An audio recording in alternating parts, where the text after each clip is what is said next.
Hello, everybody, and welcome to the party. Tonight, our starship is prepped, our voidnauts are prepared for action, and we are blasting off out of the airlock. First, we'd like to thank our sponsors, of course, Tabletop Loot, fine dice for all your gaming needs at tabletoploot.com, and you can now get 15% off of all purchases at Tabletop Loot using the code WTTPDICE. We'd also like to thank Devin Rue, the mistress of maps, the mapstress, perhaps, an amazing community supporter. Go support them at rueinc.com. We also have So Nerd Wear. So Nerd Wear, it's what the nerds wear.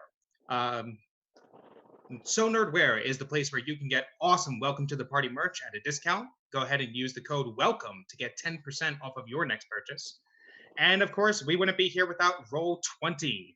Welcome to the Party is now proudly sponsored by Roll20, the virtual tabletop that runs straight out of your web browser.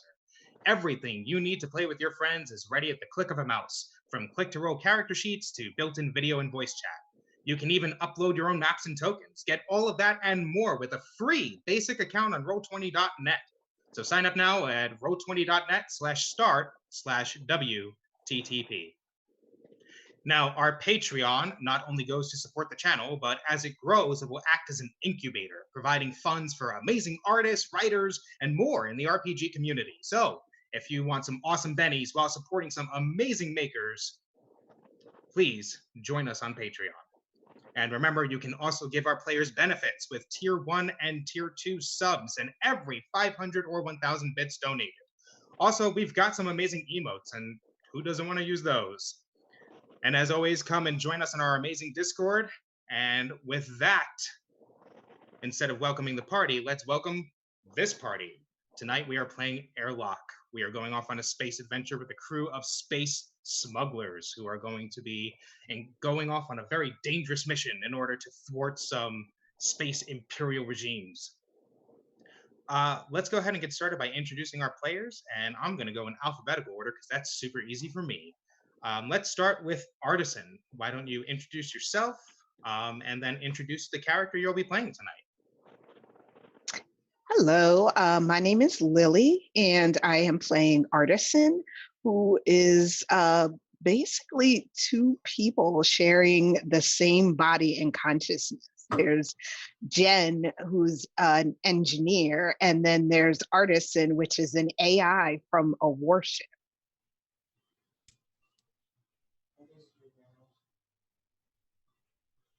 And why don't you also go ahead and tell us what Artisan's relationships are with our other Voidnauts, as that will actually come into play and give you amazingly powerful benefits during the game. Absolutely. Well, Piper is her crush, their crush. Blush is their rival. Chime is their inspiration, and Stonewall is their curiosity. Very nice, very nice. Blush, you are up next. Why don't you introduce yourself? Yeah, hi, I'm Nerdy Teddy. You can find me on Twitter at Nerdy Teddy, and tonight I will be playing Blush, who is mostly like a cybernetic super soldier. It's meant to be the perfect space pilot, and her relationships, Artisan is her curiosity, Chime is her inspiration, Stonewall is her crush, and Piper is her comrade. Very nice, very nice. Moving right along to Chime. I just noticed that we did ABC for the first names, which is great. Artisan, Blush, and Chime. My name is Joe Sandow, and I'm playing the role of Chime, the robot. Chime was, do we say our backstory? Or, yeah, give us a little blurb about your character. Who are you and why are you here? So Chime was built by a wizard on a planet where magic was outlawed. And so the wizard had to switch to engineering and just do things the old-fashioned way, except that she may or may not have broken the law, and there might be magic in Chime. No one's quite sure. And Chime didn't want to be just a robot butler. They wanted to go fight for AI equity in and explore space. So they started hitchhiking through the galaxy, and they ended up with this motley crew. And Artisan is my curiosity, because I'm still, and this is true, I'm still slightly confused by Artisan, because she's at least 2 people, possibly 3 people. And Stonewall is my inspiration, and you'll find out why when Stonewall explains himself. Blush is my crush, because Blush is like super buff in the whole like fighting, like holding big guns and just being badass, and it's just hot. And Piper is my ward, and Piper will explain herself, but I look after Piper, and nobody messes with Piper. And moving along to Piper, why don't you explain why nobody messes with Piper on this crew? So my name is Sarah, and I am playing Piper this evening. And Piper is the ship. She is the ship's onboard computer, runs the ship, kind of makes it go, and also has a holographic platform. So nobody really should mess with Piper, because if Piper gets messed with, the ship kind of stops working. So Chime is her comrade, robot AI, fist bump there. Artisan is her inspiration, again, AI related. Stonewall's her curiosity, which again, you will find out when Stonewall comes up next. And Blush is her ward, because we take care of the pilot. Very good, very good. And last but certainly not least, I need to know more about Stonewall. So why don't you fill us in? Hello, I am Michi. Tonight I will be playing Stonewall. She is, or they are the alien in the crew. They are a species that swims through the void of space. It's kind of got a little fishy tail going on, because that helps with the swimming. They are with this crew because they kind of ran away from their pod, because their pod is like, no, we don't talk to other sapient things. They don't understand us. And Stonewall is like, but no, I want to. And so, yeah, we're going to be swimming along with this crew. I have misplaced my character sheet. There it is. So for relationships, Piper is their curiosity, because, I mean, it's a sentient spaceship. That's really cool. Chime is their comrade, because they're both kind of not quite human enough to understand what's going on here. Blush is their crush, because Blush can shoot things real good and protect people, and that's really awesome. And Artisan is their inspiration, because Artisan is living in these 2 worlds and doing it mostly okay.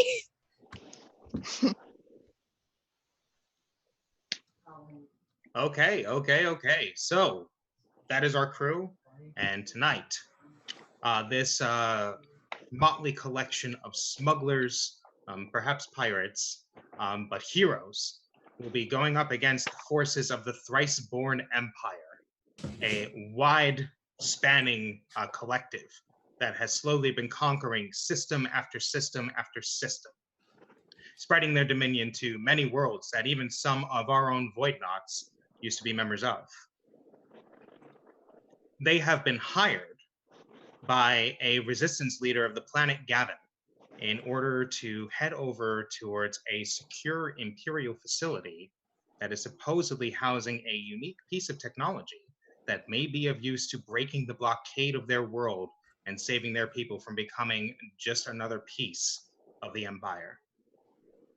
So I am going to take us immediately into a structured scene of Airlock, which is the main means of play. So my players on roll 20, you'll see that we have now switched over to a scene of evasion. Evasion scenes in Airlock are scenes of either we need to get in somewhere or we need to escape from somewhere, and we need to do it quickly or bad things will happen. So on the sheet, you'll see that we have a kind of dial here, a circle that has a bunch of numbers around it. where you see the little explosions, those are hits. Everything else is a number of successes. So when you make your rolls tonight, if you have successes, you will apply them to the wheel. Every 5 successes, you'll be able to get a hit. And down here, where you see your names and these nice little arrows and explosions down here, these help move you guys through the scene. And whenever you succeed at something, you can move either yourself or someone else as you wish. Your goal is, from the start, you are at the perimeter of a very secure warehousing and R&D facility owned by the Empire on a small remote asteroid base. At the perimeter are thermoscanners, cyber dogs on patrol, a sonic fence that will detect any noise that goes against it, as well as guard towers stocked with Imperial Marines. Once you get through the fence, there will be an interior zone with RFID sensor zones, more Imperial Marines on guard patrols, cargo drones moving, shipping about, and dock workers just trying to get through their day. After that, you'll reach the heist goal. Inside will be warehouse personnel, laser tripwires, a war droid patrol, more shipping containers and grav dollies moving them all about. Once you grab this, your last nav point is the dust off, where you will be trying to ascend your way out of the facility using turbolift cargo elevators, magnetic cranes, high tensile cable bridges, trying to reach the cloaked ship of Piper on the very top of this warehousing station. So, get in, get out, and all of you need to make it to where you see that big blue square noting the very last nav point. So, I am actually going to ask Stonewall to start us off on this scene, as Stonewall recently was a resistance partisan for the charity stream in Sigmata, the Signal Kills Fascists, which this system is entirely based on. So Stonewall, why don't you take the initiative, tell us what you're going to do, go over in detail how you do it, make your rolls, and narrate the results. All right. Okay. So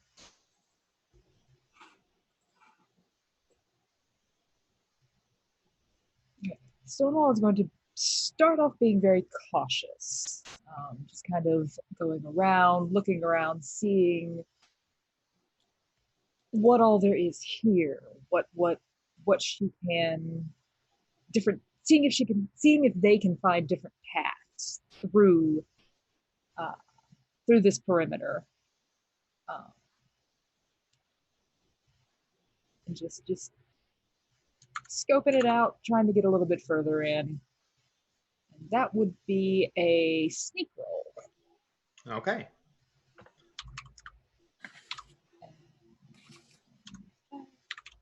So my sneak is 5, so I will roll 5d10.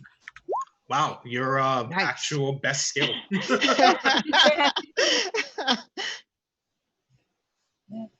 Who knew that cosmaids were so sneaky? Right? Just kind of swimming. I mean, you don't have to touch the floor, so you're just kind of swimming around. So that is 3 successes. I do see 3 successes there. Okay, so we move the tracker from up to 3 successes. Would you perhaps like to apply one of your talents in order to push this up into an actual hit by spending fatigue? Or do you perhaps have a voidnetic that might modify your sneak roll in some way? I do have a talent. I mean, I have a voidnetic that's going to reduce my danger by 1 per success. Okay, that's actually a good point, because I forgot that at the start of this scene, all of your danger levels increased by this alarm level up here in the upper right corner. So the alarm level for the scene is 3, meaning that everyone immediately goes up by 3 danger the moment we began the scene. Just to note that this is a secure facility. It's going to be difficult to get into. There are people and security constantly moving through, checking to make sure there's no threats. And you guys definitely count as threats. So if you are discovered here, probably won't go that well for you. Okay, and I have Chameleon Mesh, which reduces my danger by 1 at the beginning of the round. It reduces danger by 1 at the beginning of the round. Yes, it does. So Blush, due to a special voidnetic that they have, that she has, will allow her to reduce her danger by 1. So you start off not quite as at risk as everyone else. And Stonewall, with her those 3 successes there, actually goes back to no danger. I'm also going to use a talent. Okay. I have the talent of precognition. So while I'm looking for these zones and looking for these ways through to kind of slip through, I'm also able to see, like, in the immediate future, like the dogs are going to be over here for a little bit, guards are looking that way, like just being able to see where all of the pieces are going to be at. Okay, so because you got 3 successes and you used your talent, you actually pushed yourself over. You did get a hit.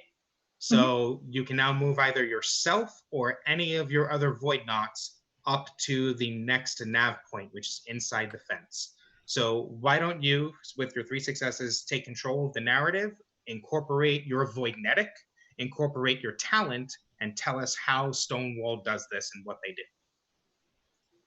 So Stonewall doesn't like walk like a normal person. Her void suit allows her to kind of like float and swim through the air because that's how she's used to moving. Or they don't know how to move any other way. So when when this scene starts, they are standing or floating kind of at the edge of the perimeter. And they just kind of take a moment, deep breaths, as they're scanning the immediate future to see where all of these guards are going to be, see where all of these cyber dogs are going to be, see the blind spots in the thermo scanners. And then they just kind of open their eyes and just almost without a sound, without a single noise, they just kind of swish through all of these openings and move forward and kind of slip into the fence that is the next area. Okay, very cool. So we will go ahead and move Stonewall up by 1 progress. And Stonewall is now on to the very first nav point out of the 3 that you all will need to reach. And go ahead and mark him for myself, the chameleon mesh on blush. So which void knot would like to go next and follow that up? Chime can go. Okay. I have a question. How did you know what the target number was for those rolls? So it's the number of successes you get just moves the tracker up by that amount. So I mean, how do you know it's a success? Oh, so a roll of 6 or better is a success. Oh, 5 or less is a failure. Is it not? 5 or less is not a success, and a 1 is a botch. It's actually a negative success. It'll okay. Remove a success if you roll 1. And how many talents can I use at the same time? So you can only use 1 talent at once. Okay. Then Chime looks around at the guards that are doing the patrolling. Can we see the guards? I guess I'm supposed to take control of the narrative, right? And say we can see the guards. Yes, what I'm describing from the perimeter is what you can see when you're outside right now. So from your starting position, you can see the thermo scanners, the cyber dogs, the sonic fence, and the guard towers and the patrols up there. So the best way to use this system is to pick your tactic, roll first, and then that will tell you how much narrative control you have. Oh, okay. And so evasion is not my strength, but it's got to happen. Okay. What does fade mean? Does fade apply as a tactic? So fade as a tactic, yes. Fade is an evasion tactic, which the number of successes you get reduces your danger by that amount. Or if you like instead, you can spend that to recover fatigue. But because you haven't spent any fatigue yet, there's no need to do that at the very least. Okay. I'm going to use my fade and my mirror morph talent, which I have the ability to change my appearance to anybody who I can see. And so I turn into, I superficially appear to be one of the guards who works here. and I fade into the background. I have 2 successes. Wait, is that right? Yes. Mhm. Yep.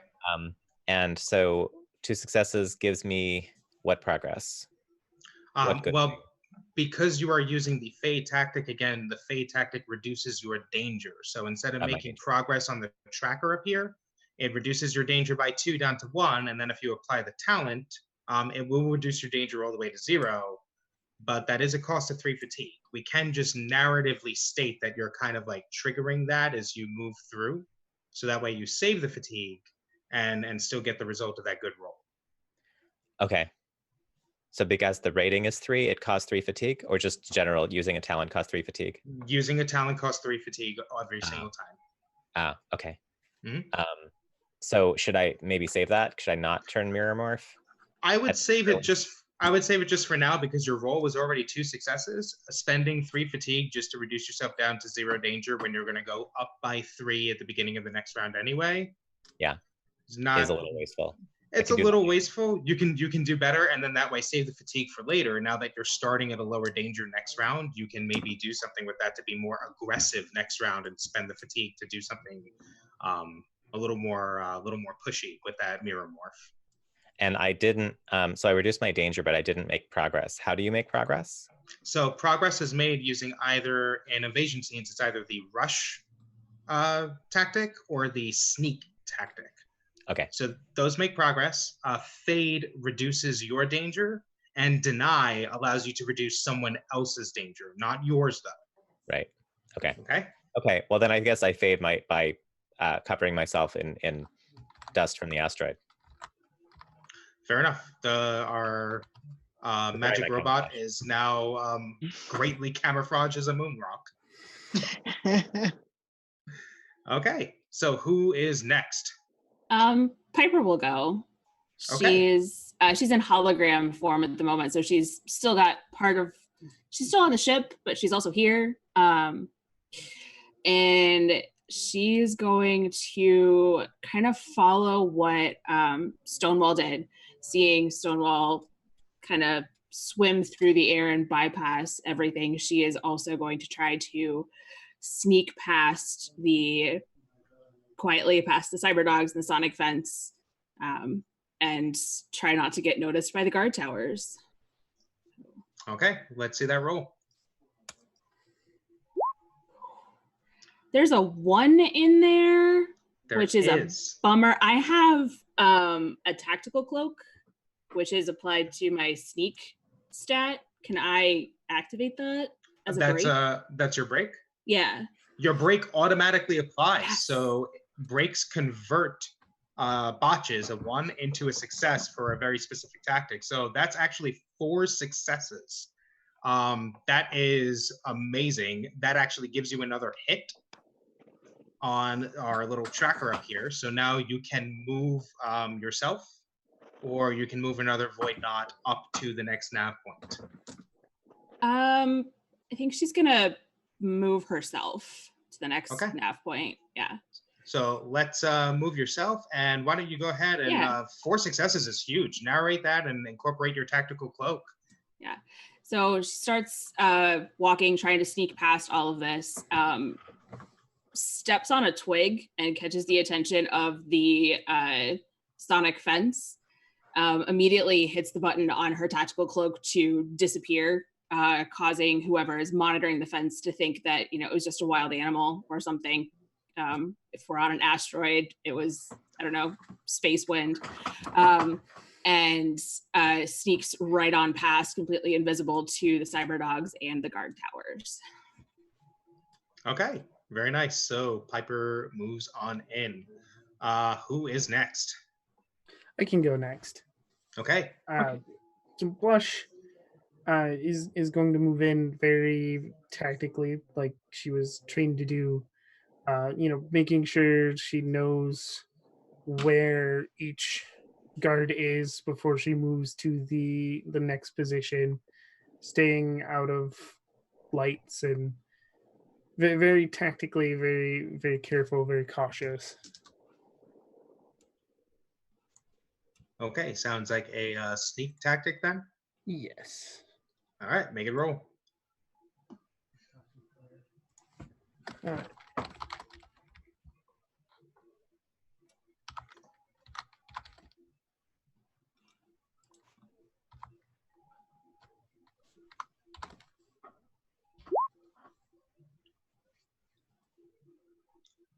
Okay, I see one success there. So that will bring you up by one. Would you like to throw a talent in to try and push that up 3 more successes? Yeah, I was just thinking that I'm going to use my heightened senses to help me make sure I know where each guard is. I can hear where they are, and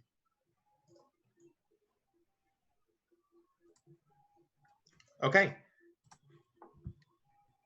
So with one success, you get enough narrative control to tell me exactly what happens, but I also get a bit to try and describe how things didn't exactly pan out for Blush, and things might be getting a little bit dangerous now. okay. Yeah, so she's moving from each spot, listening, making sure she's paying attention to her surroundings and each guard and all the equipment they have to guard this place, and moves from spot to spot. A couple times gets a little close, but hears them coming, or even smells them coming, or sees somebody from a dark corner or something, and backs up just in time to be safe. Okay, and as she backs up just in time, her hand brushes against a little bit of loose rubble that alerts the sonic fence that there has been a disturbance nearby. And you see one of the cyber dogs begin to perk up and its robotic head slowly moving over towards where your position is as it begins to prowl over slowly. And rounding us out will be Artisan for this round. Okay. So yeah, Artisan is pretty much just gonna follow everyone else. They might come from a slightly different angle. Artisan, the AI, likes to take over on these sorts of excursions where Jen like doesn't quite have as much tactical knowledge of. So it's going to be a sneak. So I have a break and a passage in there. Like, do I just not really calculate them until after I've done the roll? Yeah, so you'll calculate those after you've done the roll, as your passage only counts if you get a 10, and the break is only incorporated if you get a 1. Okay. So let's hope And both of those come up. I have a 5 in sneak, so I will be rolling 5d10. Damn. Okay, this is a sneaky party.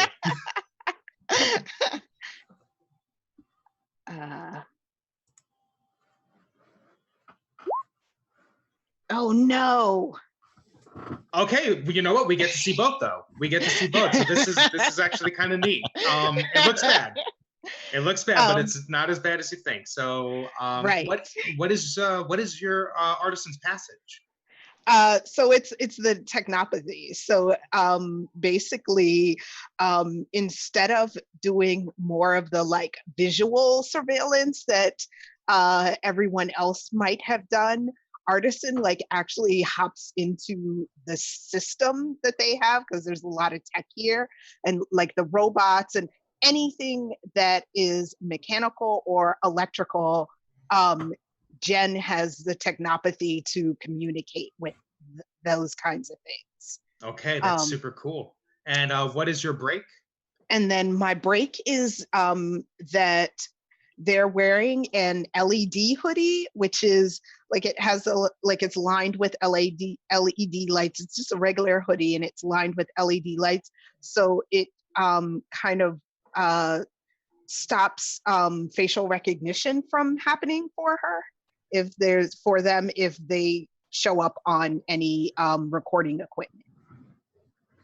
Okay, so a lot of stuff is going on with this roll. Yeah. So the passage makes that 10 count as 2 successes. Nice. Your break makes one of those ones count as a success. So it goes from Okay. being a failure into a success. So that's 3. Okay. The one is going to reduce that. So you're Right. back down to 2, but then the 8 is a success. So it's 3 total successes, 3 total successes. which gives you another hit. So you can again either move Artisan or any of your other Void Knots ahead. And 3 successes gives you total narrative control over what just happened. So narrate Artisan incorporating her technopathy and her LED cloak into how she gets someone or herself even through this perimeter. I think she's gonna they're gonna move themselves forward, and it's gonna be like the like they almost have the same thing happen as Blush did, where they like took a wrong step or like just brushed up against something, but are able to kind of not be noticed because the security dog or whatever is paying attention in a different area where Blush was, because Artisan has tried to come around from a different angle. Okay, so Artisan will move into the next snap point. All right. And I believe that was everyone, right? You all went? Yep. Okay, so that brings us to the top of the round. Everyone's danger increases by another 3. Oh. Yee. Oh. Yeah, so now That things is- are starting to get a little worse. Blush, We should hurry up. yeah, Blush only goes up by 2, thanks to that chameleon mesh. So even though that cyber dog is moving in and sniffing things out, thankfully the mesh is keeping Blush just a little bit safer. So the heat is turning up for our people who have already reached nav point 1, which is Piper, Stonewall, and Artisan. You guys are now inside the sonic fence. Again, RFID sensor zones that are trying to pick up to make sure that people have the right digital signatures within these areas. And if they're not carrying specialized security cards, they will be marked as intruders. You see groups of Imperial Marines in the black and gold uniforms, very faceless masks, carrying around assault rifles as they patrol through the area. You see cargo drones, big hovering machines essentially that are just designed to go and grab onto massive stacking crates and move those about this area, as well as just regular dock workers, sentients from many different species, just trying to earn their pay and not get caught up in what the Empire is doing here. So things are a little heated. Who goes first? I'll go. Okay. So Chime recognizes that they've been way too cautious because evasion is not their strong suit, but people are charging ahead, and so decorated in moon dust, Chime lifts up each foot and hits a button on their heel of each foot, and little roller skates pop out of the bottoms of their feet, and they kind of slide their feet back and forth, getting ready to go, and slide their arms back and forth to get balance. And they use their wheelie feet to rush through the fence. Okay, go ahead with that rush roll. Which I'm supposed to roll before I described it, but that's what I'm doing as I roll. And I have, okay, I didn't benefit from it, but I did surprisingly well. Yeah, actually, that's really good. My wheelie feet is my break that would have given me a 1 as a success. Do you get 2 1s for successes, or is it just one of the ones as a success? Just one of the ones. So like on Artisan's last roll, the break converted one of those into a success, but the other one stayed. Okay. So you rushed. I just rolled really well with 6-sided dice and got 6s, and yeah, not bad. So you get 2 successes from just your rolls, and then a rush tactic gives you just 3 more successes, so 3 pop up from there, but it exposes you. So now your Yeah. danger also increases by 3. But I could Um, use mirror morph to reduce that, right? no, whatever your tactic that you used is, your talent applies to that. So now you can use mirror morph, and that'll give you 3 more successes, and then that'll be 2 hits Oh, it that won't take you off got. fatigue. I No, mean, it'll hurt my fatigue, and it'll increase my successes, but it won't reduce my danger. no, it's whatever the tactic that you used is, the talent is always applied to help that tactic. Oh, okay. So like the talents are always bound to the tactic. You just are able to use them in many different ways. But now would be a good time to do that because you already hit the 20. So that's 1 nav point cleared. Yeah. And if you use this, that'll hit the 5. That'll be the second one cleared. And then therefore you can move yourself ahead by 2. Blowing through the whole thing, you can move 2 people ahead. So I can move 2 people ahead. yeah, you can move 2 people ahead by 1. So like you can move Chime and Blush into the first nav point if you want. That is what I want to do. Okay. So Spend Blush, the fatigue. I spend the fatigue, so that's 3 fatigue. Yes, 3 fatigue to use a Okay. talent. And Blush was Blush. Remind me, what was your status on your turn? What had you just done? I was just moving forward, tactically sneaking. Okay. So Chime's got the wheelie feet activated and is using mirror morph to turn into, let's see, what's the best choice?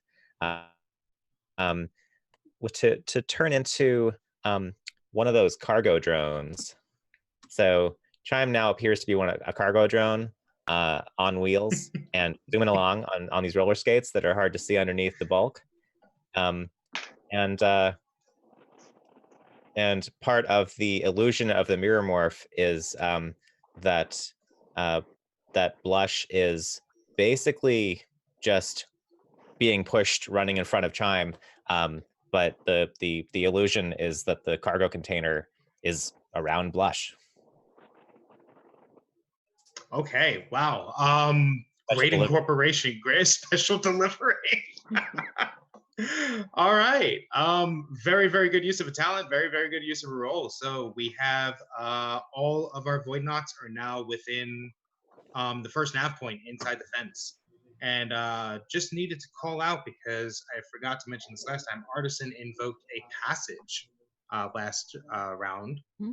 Both Piper and Stonewall list Artisan as an inspiration, which is triggered when that Void Knot activates one of their passages. So if they would like, both Piper and Stonewall can use that relationship and just grab 5 successes on anything they do for this round.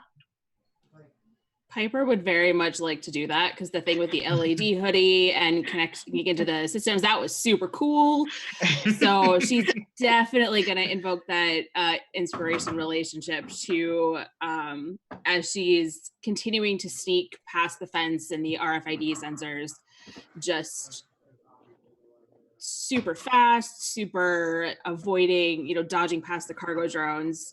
So 5 successes on the sneak then. Okay. So 5 successes on sneak is just you move the tracker up by 5, you get another hit, and Piper moves her way up 1 more and is now getting close to the goal of your heist in this warehouse. Very, very nice. Stonewall, did you also want to activate your feelies with Artisan?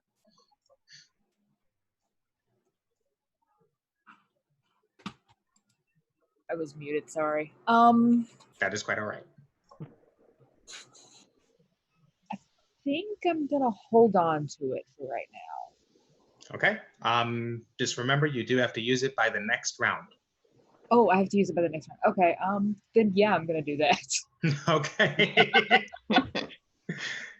And again, it can apply to any tactic as well. So you can rush with it and get 8 successes straight up. You can use it as a deny tactic and maybe help bring down Chime or someone else with their danger by 5.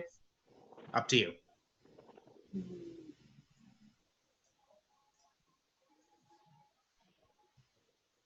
Yeah, because Chime is gonna get caught. Next round, Chime will go up to danger 10, which Yeah, would be that'd be a little threatening. that would not be great. So I'm going to definitely use deny. How would this look?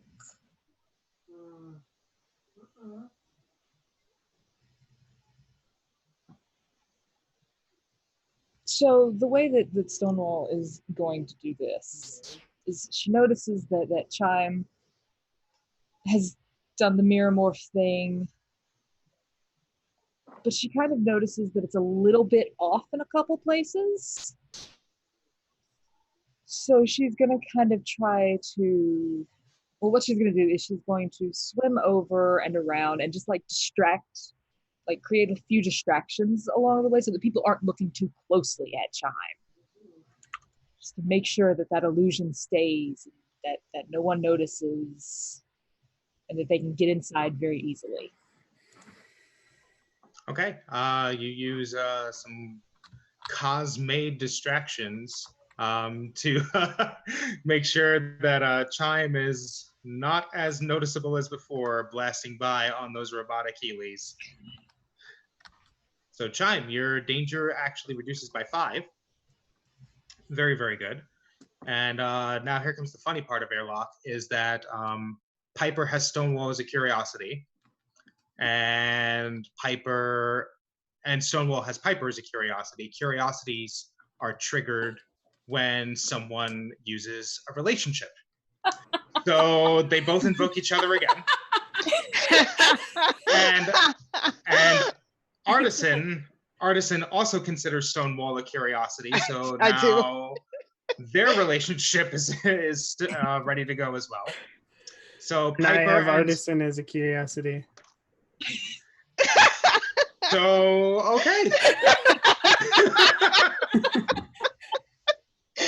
So using the power of all of you just being insatiably curious about finding out what the other ticks as, blast through this scene and let's see how this works. So again, Piper and Stonewall, your relationships have triggered, but you'll be able to use them next round. You can't use them now because you've already gone. But it does seem the best way to go is have Artisan go next, using that curiosity with Stonewall, and then Blush can round us out with Artisan's curiosity as well. And Chime is also, Artisan is Chime's curiosity. Oh my God. Very interesting. We're just Everyone's so curious. They're a very interesting person. There's like a lot of people in there, and like we're always looking. Because who's in control?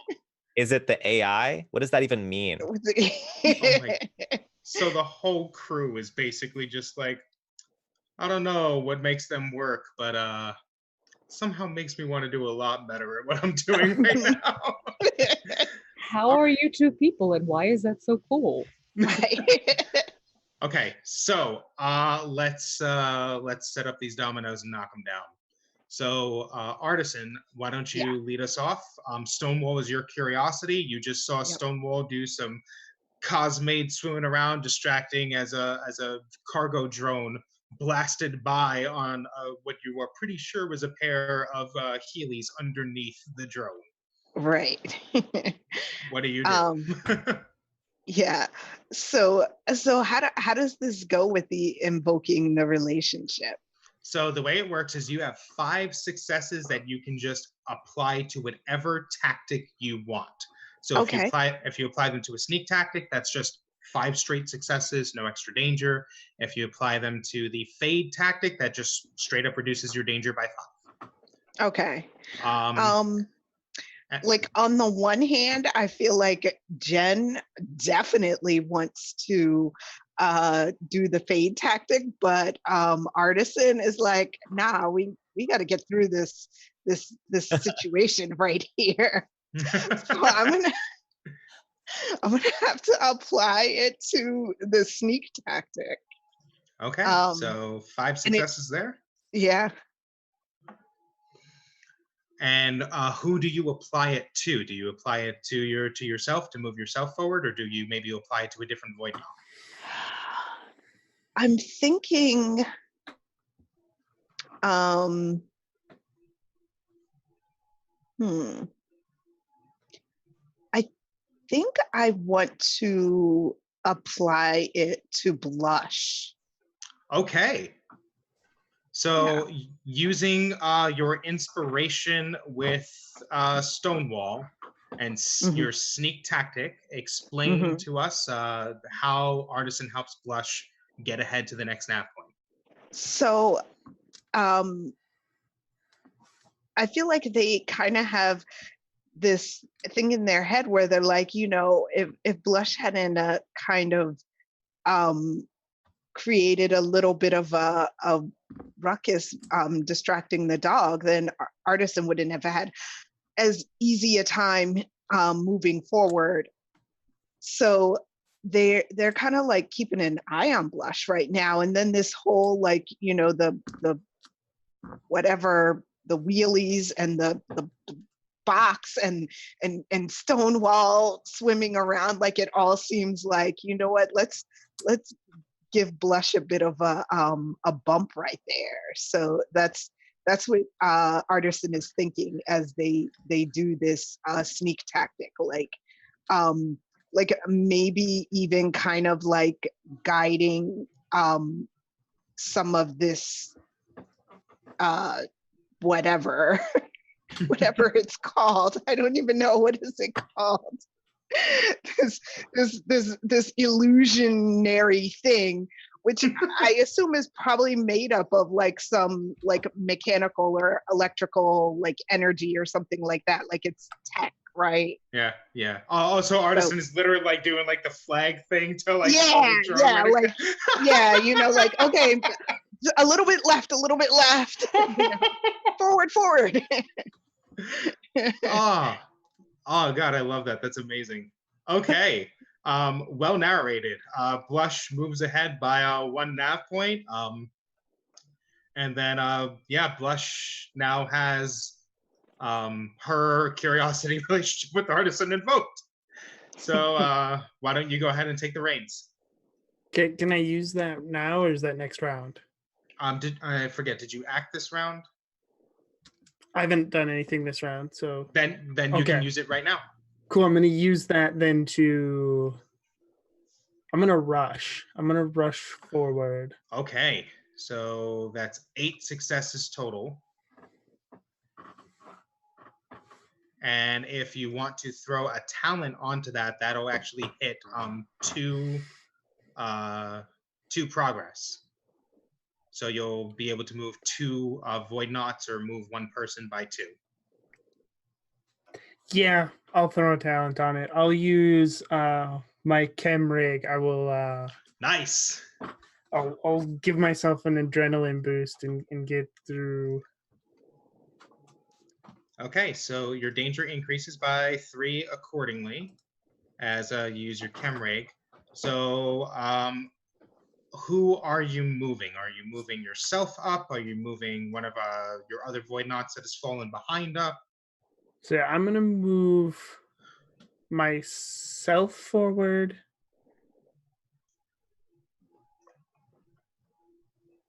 And let's get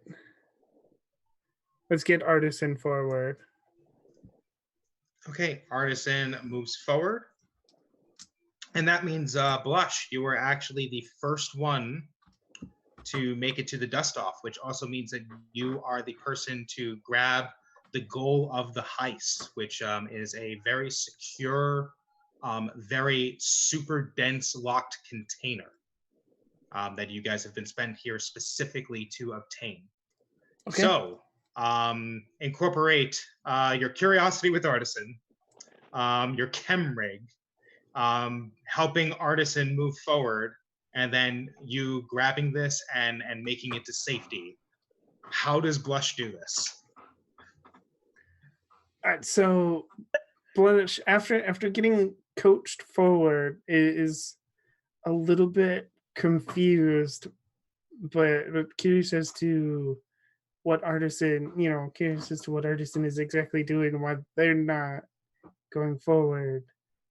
But then she gets to a certain point and she sees that she has this perfect, if she just goes for it, has this perfect thing. So she has like a little, it's like a computer almost set into her arm, and she hits a couple of buttons to give herself an adrenaline boost.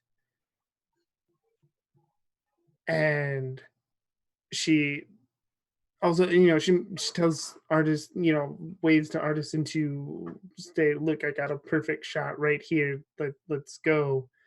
And then takes the boost and just like, not a dead sprint, like a cautious fast run, trying not to make too much noise, but make it to the point as quickly as possible. Okay.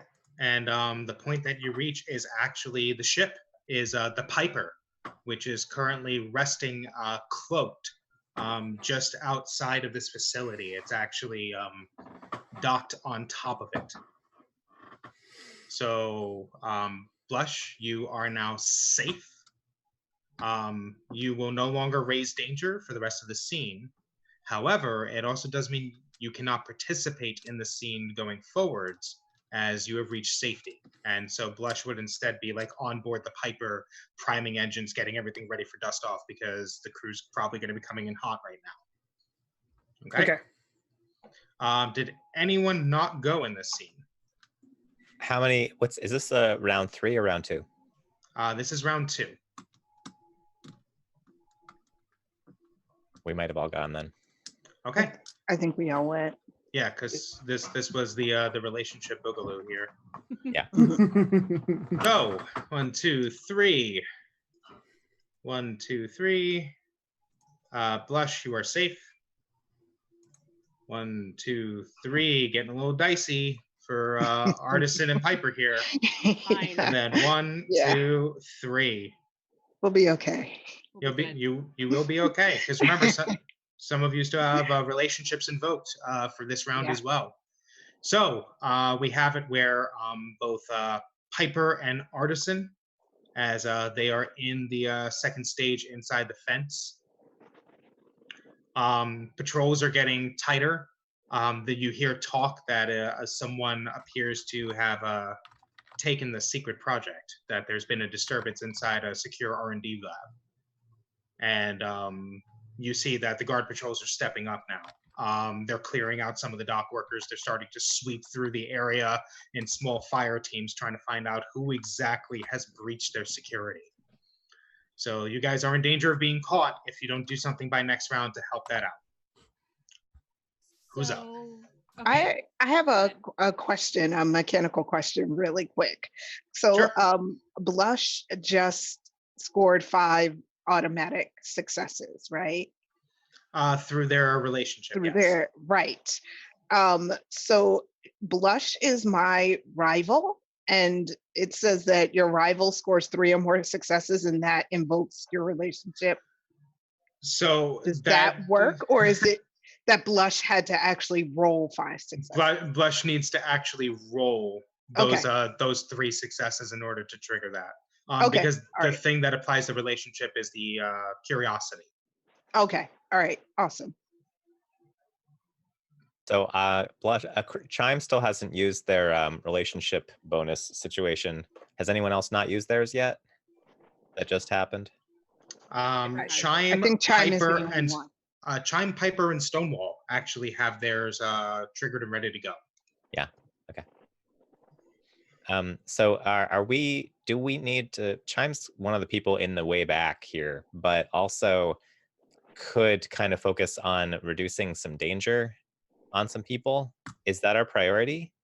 Because we're about to hit 10 danger on some people and then bad things happen? So when you hit 10 danger, bad things don't immediately happen. It's if you can't get that person's danger below 0 before the next round, or below 10 before the next round starts, then there's a problem. So like if they go over it next time, they're in trouble, but you can still try and get them down.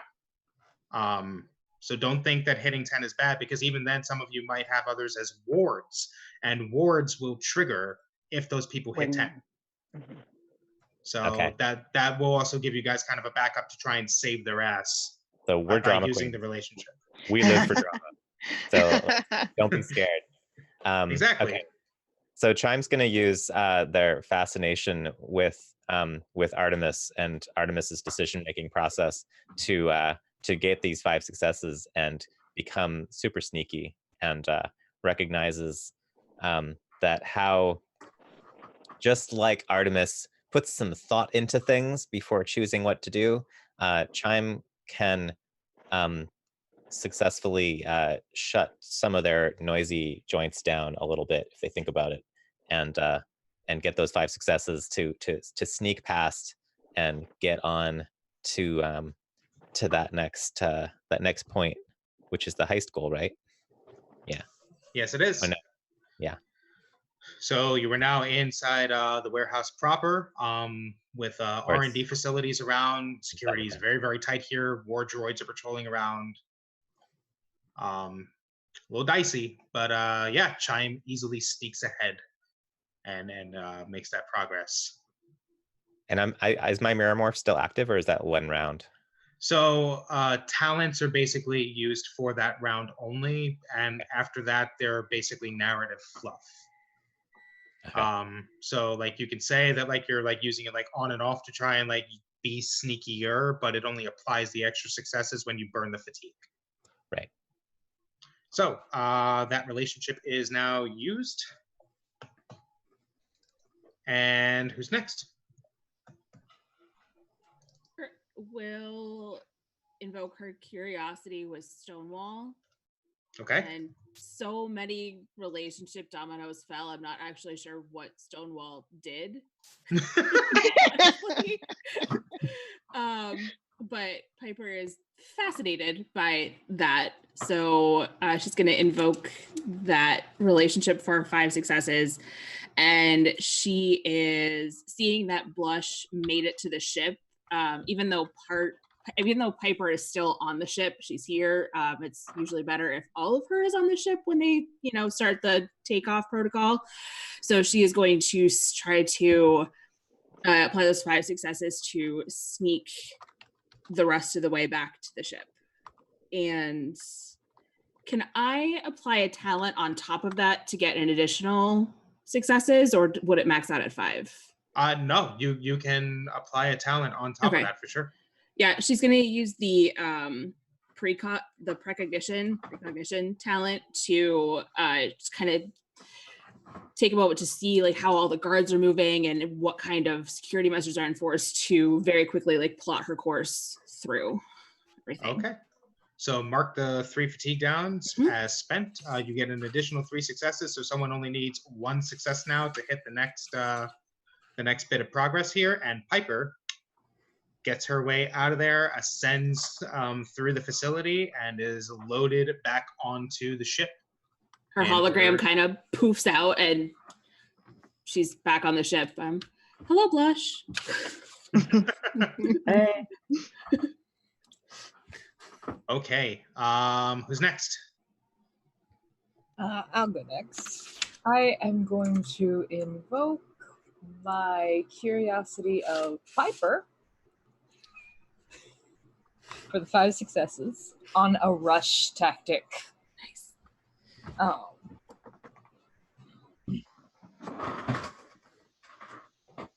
And I'm also going...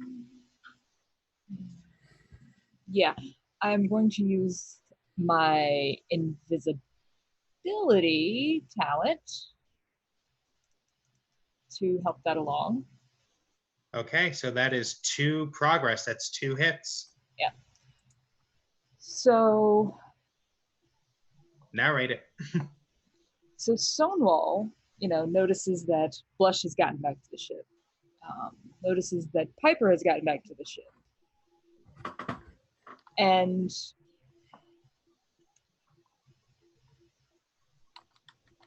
seeing Piper being inspired kind of inspires Stonewall. And because she's not like limited to the ground like most everyone else is, she's just gonna like take off all of a sudden, just shoot up from where she is and directly to that roof. So she clears the 2 progress and is back on the ship. Yep. Flying Cosmade, everybody.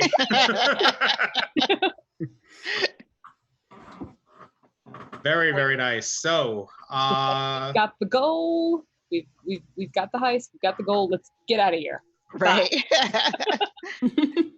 okay. So, that is who is next. Blush is out. Chime, you went as well. I believe it's just Artisan is left. Yep. Artisan is going to take another chance at a sneak. Okay. They're totally aware that their danger is quite high, but also if they can get on the ship, then, you know, they're in the clear. So you just got to make it to home plate. You know, that's what we got to do. So. Okay, let's shoot for those 3 successes. All right.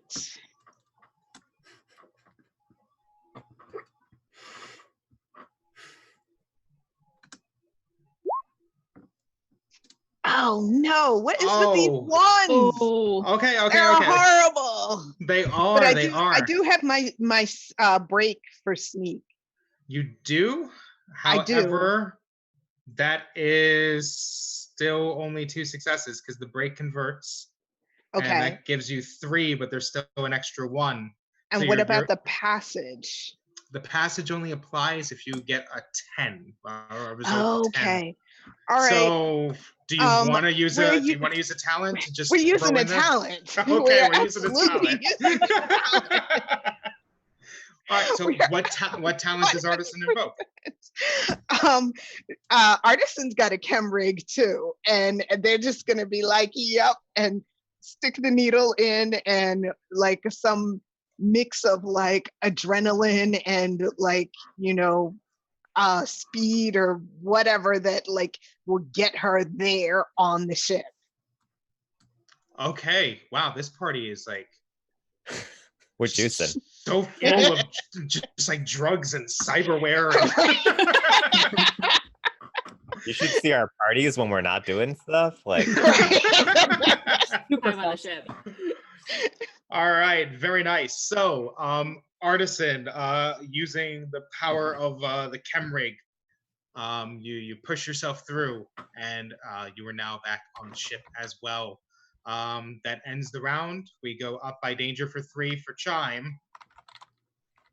And Chime, can you do it? Can you get 3? Can I get 3 what? Successes. 3 successes. 3 successes will get you out of the scene. We'll save the scene and allow you all to escape. Is 3 the base to get to the next thing? So see our little tracker wheel up here in the roll 20? Yeah. Oh, I see. So you see my little green dot? Yeah. So my green dot is tracking the number of successes you roll. And then you see the explosions. Every 5 successes is a progress.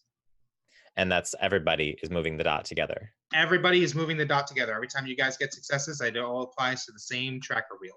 But so whoever moves it to the explodey thing gets to move forward. Or they get to move someone else forward, as we've been doing, where if someone makes a point of progress, which are these explosions, you can affect somebody else. You can help somebody else out. Okay, well, I have a Voidnetic that works with deny, but instead of helping people's successes, or helping people's danger levels, I need to move. Yes, so everybody else is safe. Nobody else's danger is going to go up. So I do have a break on sneak, which is I have sound dampeners to turn off my to try to make my extremely noisy body less noisy. It plays it's like on an airplane where they have like the wavelengths that are the opposite of the noisy jet engines, and they play those opposite wavelengths to cancel it out. I have that, but it comes out of like my head and my hips, and it tries to cancel out all the whirring noises of my joints. So I have a 2 in sneak, so I'm gonna roll 3d6 and 2d10, and it worked. My 1 is a break. So I got Um, well, wasn't enough, but I got 2 successes. was enough. Do you have enough fatigue left to spend a talent? Yeah, I have plenty of fatigue. Okay. So let's do it. So I'm going to use my talent of synchronicity. Basically, I'm just a lucky bastard. I kind of like walk through life and I'm like tripping over things and then like, oh, what's this? A pot of gold? How did that get there? So by coincidence, by extraordinary coincidence, as um, Chime is trying to, so I'm using synchronicity, so it gives me 3 more fatigue and gives me some successes, correct?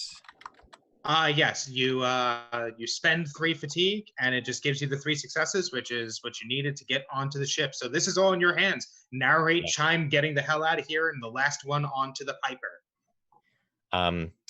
Oh, we're getting onto the Piper? I thought we were getting into the warehouse. Oh no, it's I'm sorry. The nav points there were noting what each Oh, I different nav see. point was. We hit the high school already. I You see hit it the now. high point already. Blush grabbed the container We're that you just guys escaping. needed. Yes, now it's just getting out.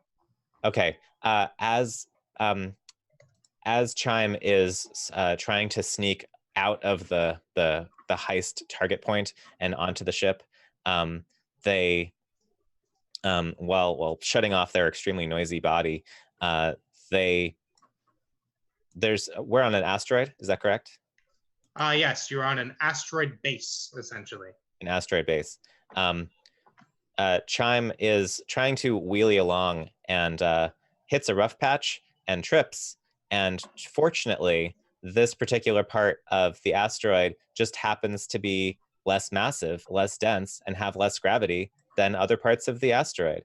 And Chime, instead of falling on their face, just kind of like sails forward, just straight into the ship by accident. And it's just like, oh, hey, that's nice, and falls into their chair by pure chance. Okay, so as the last person aboard the Piper, the scene is cleared. Good job, guys. That is your first introduction to Airlock and how scenes work. So, we Blush. did it. Oh, you did the first scene. There is more to go. Yeah. With that, the Piper now is able to detach from the asteroid itself, Blush at the helm, slowly bringing the ship away from this facility. All of your cloaking abilities are still active in order to make sure that you're not setting off anything too dangerous as you pull away from the asteroid.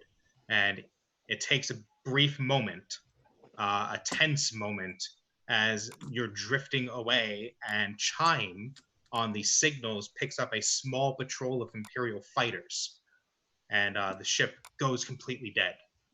All the power diverted merely to just life support, and barely it at that. The air starts to get a little thin. Your void suits compensating for the lack of oxygen until the patrol passes by, moves on, and then the engines to the Piper kick on, and the ship rockets itself out of this asteroid belt and onwards into the void of space itself. So, the ship is now en route to your actual target here. This was just the beginning of your little smuggling run. With the cargo in hand, your destination is the planet Gavin. The crew has been hired by Resistance leader Katarn in order to try and steal whatever this strange Imperial technology is and bring it to their planet, which is currently being blockaded by the Thriceborn Empire. People are suffering and starving. They're not allowing cargo ships to land. The planet itself is an ecumenopolis. It's basically a city-wide planet. So they don't really have the ability to produce for themselves in order to take care of these people. And they know it's not going to be long before they're going to be forced to capitulate and just become another pawn in the Empire's ever-expanding war. You lot are basically being promised a king's ransom in order to deliver this piece of technology to the planet itself. And hopefully, this will be able to turn the tide. The ship gets the coordinates for Gavin locked in. It takes a few brief moments in order to calculate the jump to light speed. Once all systems are showing clear, Piper actually is the one to charge up the reactor and engage the ultra reality drive that rockets you out of this existence, and the ship disappears in a wink until there's nothing but the black field and the stars beyond. After half a second, the ship enters reality once more ahead of Gavin itself. The ship, excuse me, the crew would notice that Gavin should be covered in light. It should have city lights tracing all over it. It should be a brilliantly glowing planet, but now it is mostly darked out.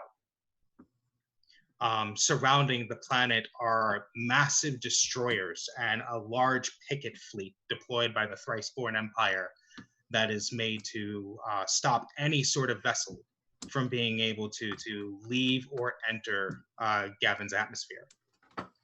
You can even see on certain points where these warships of the Empire are testing the planet's planetary shields, bombarding it from orbit with a mass amount of laser fire, missiles, and just about anything else they could throw at them to try and overload the shields.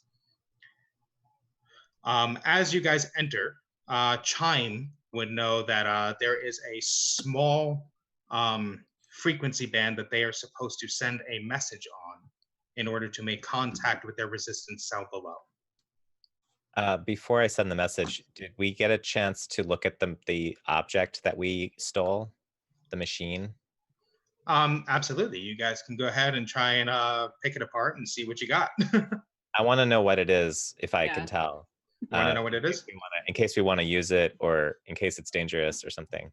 Okay, so for non-structured scenes in Airlock, the best way to do this is basically just like pick what we would think would be the most appropriate tactic and roll that and see what happens. Or if you have a talent that would be appropriate to that, or a voinetic that would also be appropriate to that, let me know what you have and let's see if we can apply it to this. Well, I have Galaxy Brain. Okay, so I don't lose sight of So things. does Piper, if that helps the situation at all. We got some big thoughts in this crew. We can stare at this machine together and be like, Yeah. I don't think it's a baking thing. I think it's... This is not a microwave. No, it's not a microwave. If I pull this lever, it makes a noise. This button beeps. Yeah. Yeah.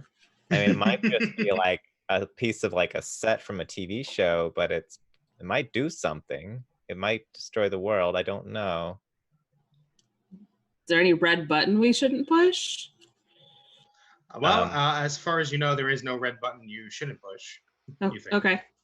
So now, GM, this Galaxy Brain is for compensate, and that's for reducing danger. So it's for reducing. Well, yeah, I mean, we are trying to not blow it up, basically. Could we use focus? Progress. Yeah, I was wondering if we should do something that's like a type of progress on a problem. Focus or Snoop, even. I would say that focus would be applicable because you're trying to use your starship systems in order to figure this out. So why don't both of you give me a focus roll and let's see what happens. All right, I have a 3. Me too.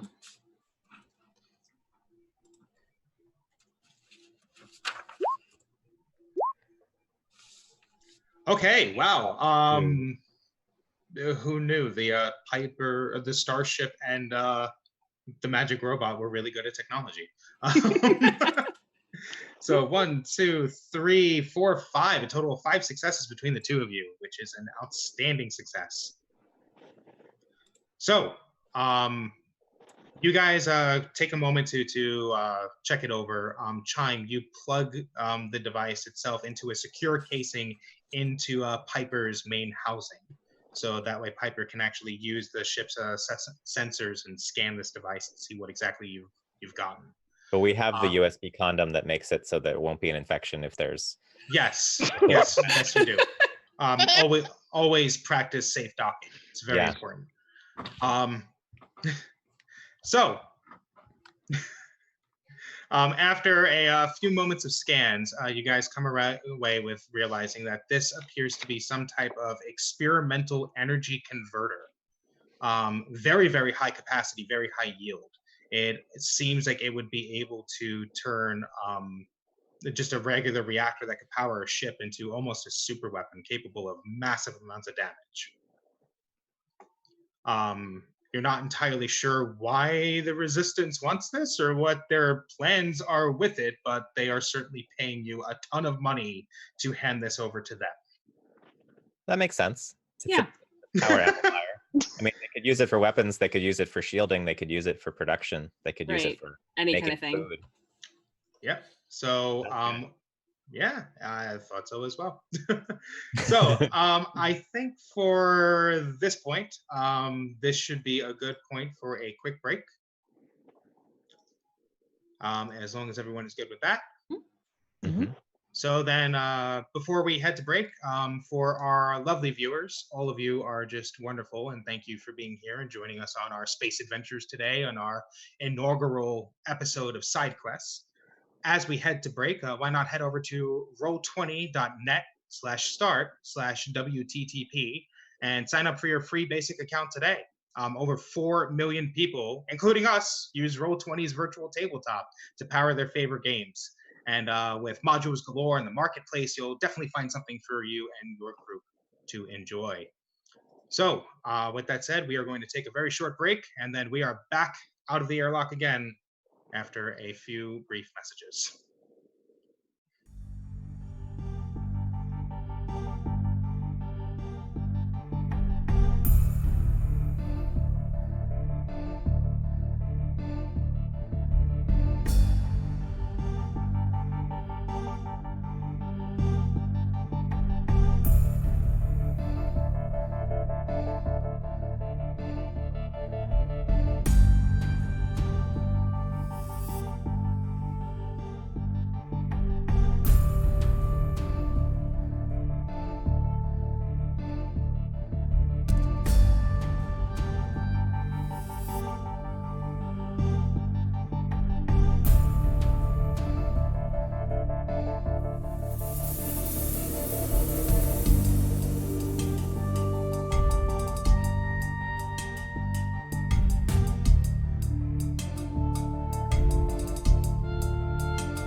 Hello, everybody, and welcome back to the party and to Airlock, the premiere of our side quests, our one-shot series that will be premiering every single Monday night going forwards, hoping that you guys will be able to come and join us for all of them. But tonight, we are doing some space smuggling adventures, fighting space fascists and being robots on wheelies and using the power of being super interested in one another in order to pull off daring heists. So, when last we left off, the crew of the Piper was above the planet Gavin, just outside of a blockade put in place by the thrice-born Empire, where both Chime and Piper were able to figure out that the item that they smuggled off of a research facility on an asteroid was a mass energy converter, something that could be incredibly dangerous or incredibly helpful. Now, with the ship's stealth systems, the whole reason that you guys were hired in the first place, it is a relatively simple matter to start moving your way through the blockade, as long as Blush manages to keep her distance, but not look like she's trying to keep her distance. And Chime on signals will be able to send out a coded frequency to your resistance operative on the planet, Kitaran. So we can treat that again as an unstructured scene of roleplay. If you want to go ahead and send out that message whenever you are ready. So it's basically an email type message. It's a text, right? Yeah, it can be a text message, or it could be like a squawk radio kind of thing. Yeah. I will type on the console. This is the. Do we have this is the Piper. We have we have your order ready. How do we get in? Send. I'm like DoorDash. You ordered some machine that I did not look at, I promise. There are a few unnerving moments of silence as you guys realize the patrols of Imperial ships are starting to drift closer to the area. And once more, the Piper needs to go on silent running to make sure that the stealth systems stay operational. 1 minute ticks by. And then the second minute slowly crawls by. And then at the top of the third, a message comes back through on Chime's panel on the ship saying, contact established. Please proceed to Quadrant Gamma, Sector 7. Coordinates are being uploaded. Deactivation of a localized shield will progress in 45 seconds. Okay, Piper, are we able to get into that position within the next 5 seconds? Are we, GM? Well, Blush is your pilot. Maybe Blush may have to try a roll here in order to see how good of a pilot is she. You can do that. So this will be one of your crew tactics. So because again, we are not in a structured scene, you essentially just get to tell me how you do it and what you do to do it. And pick a tactic and make that roll.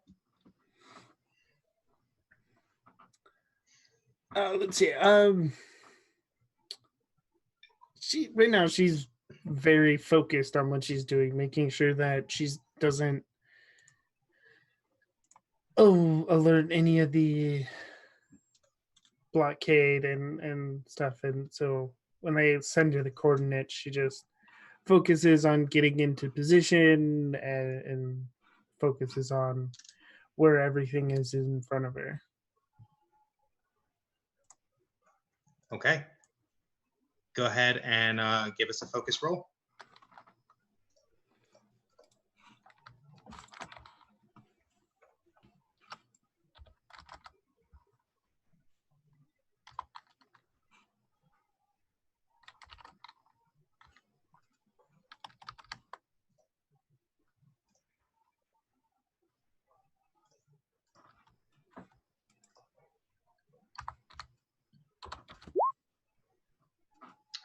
Okay. Skin. Do you have any breaks?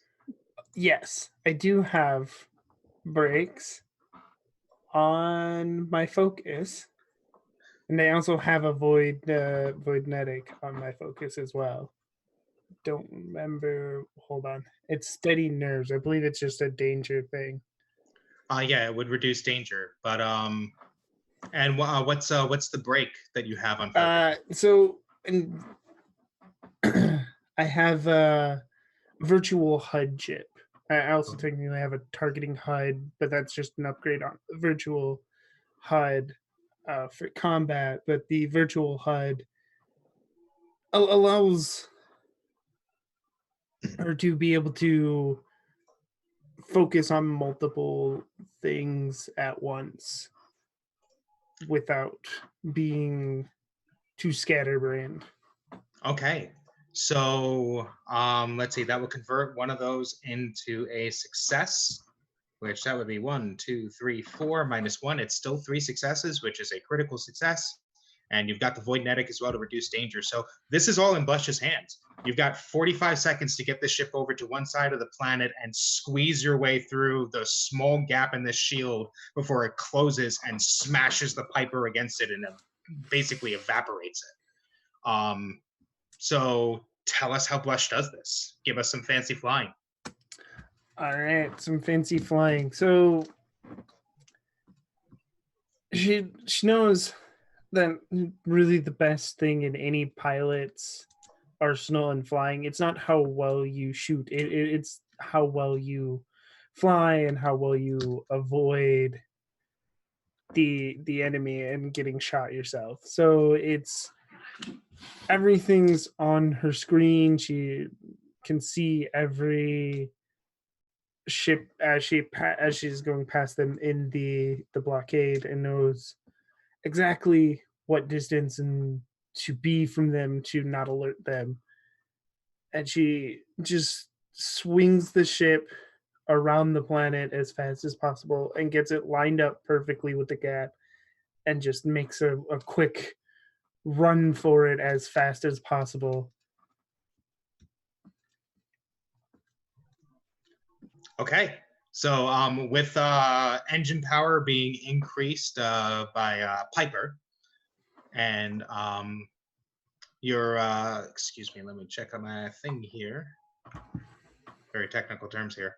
And the shields being pushed to double front by Artisan in order to basically stave off the fires of reentry. You punch through into atmosphere. You're burning through clouds. You can actually see that a lot of the water vapor is evaporating and turning into steam on the front of the ship as you blaze through down to the surface of Gavin. And after a few tense moments, you realize you still haven't been detected. And the ship is then contacted again by the same frequency that Katarn sent the last message, directing you all towards a industrial sector, where it appears that a landing pad is being lit up for you. Okay, we'll fly over and land on the landing pad. Okay. Awaiting you at the landing pad appears to be a small group of civilians. They look like they're dressed in just like normal workers' clothes. Some are in the equivalent of like business suits and such. But all of them have what looks to be stolen Imperial weaponry on them as well. They have rifles slung over their shoulders. They carry pistols and their equivalents loosely in hip holsters that look to be ill-fitting or makeshift in many ways.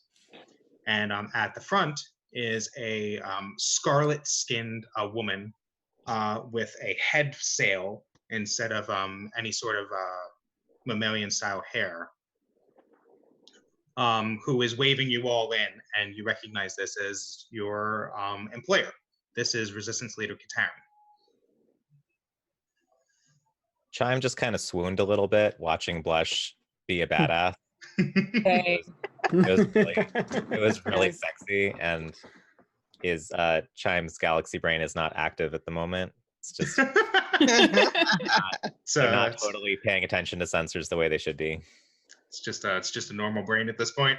Yeah, Right. it's normal. Correct me if I'm wrong. Does not Stonewall also count Blush as a Yeah. crush? And So how did that make Stonewall feel? she's just so competent. It's very enjoyable to watch.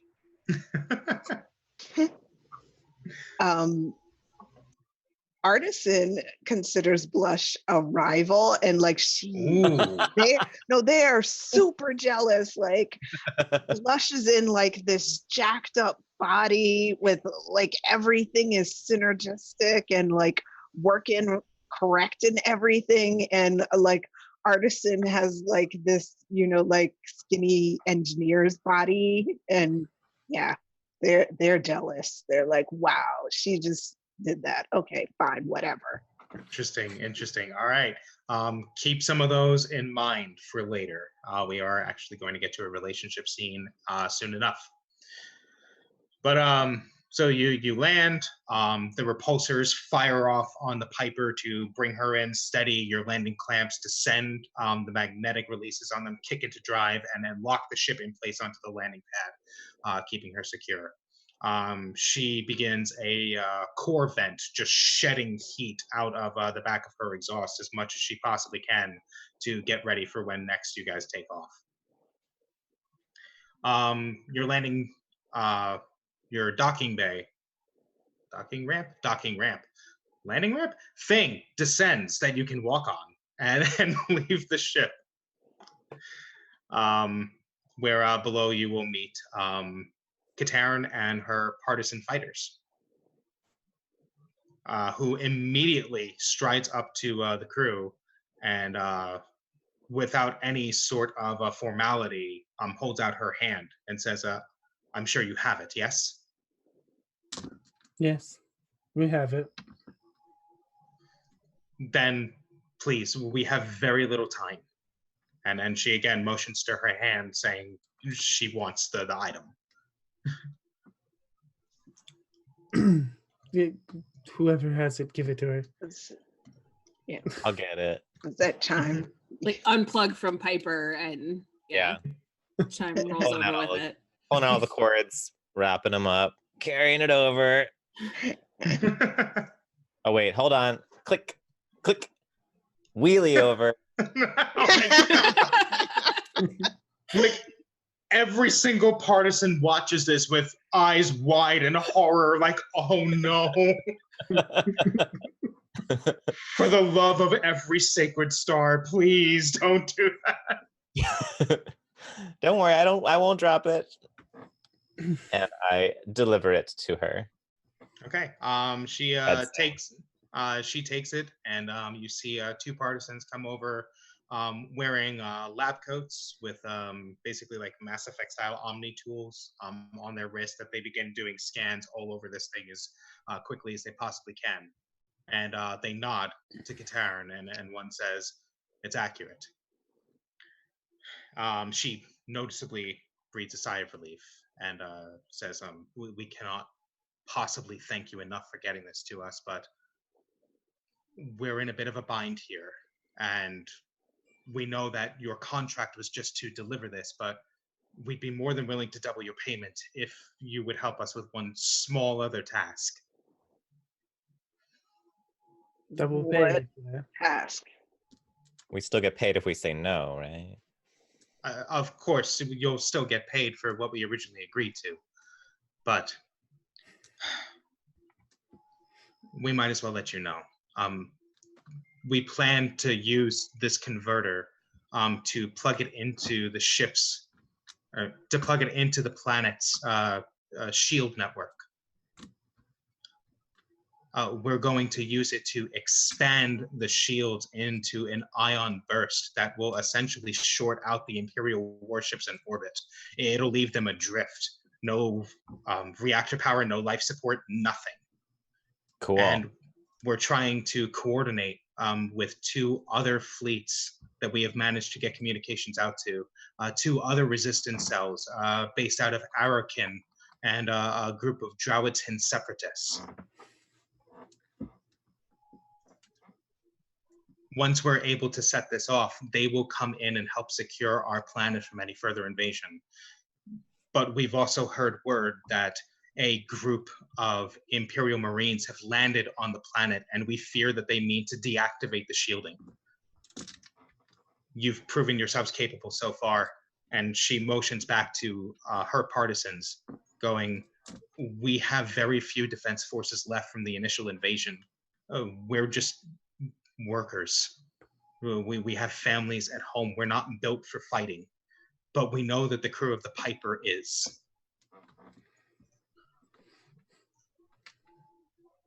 Are you asking us to bash the fash? Katarin like lowers her head fin a little bit as she thinks, and then it slowly expands all the way back up again as she nods and says, yes, in your terminology, I am asking you to bash the fash. Then I think we're in. Is everybody agreed? Agreed. I'm ready. Okay, so Bashing initiated. bashing initiated. Okay, so what we are going to do, give me 2 seconds to set something up here, is that I'm just going to hand wave that what happens next is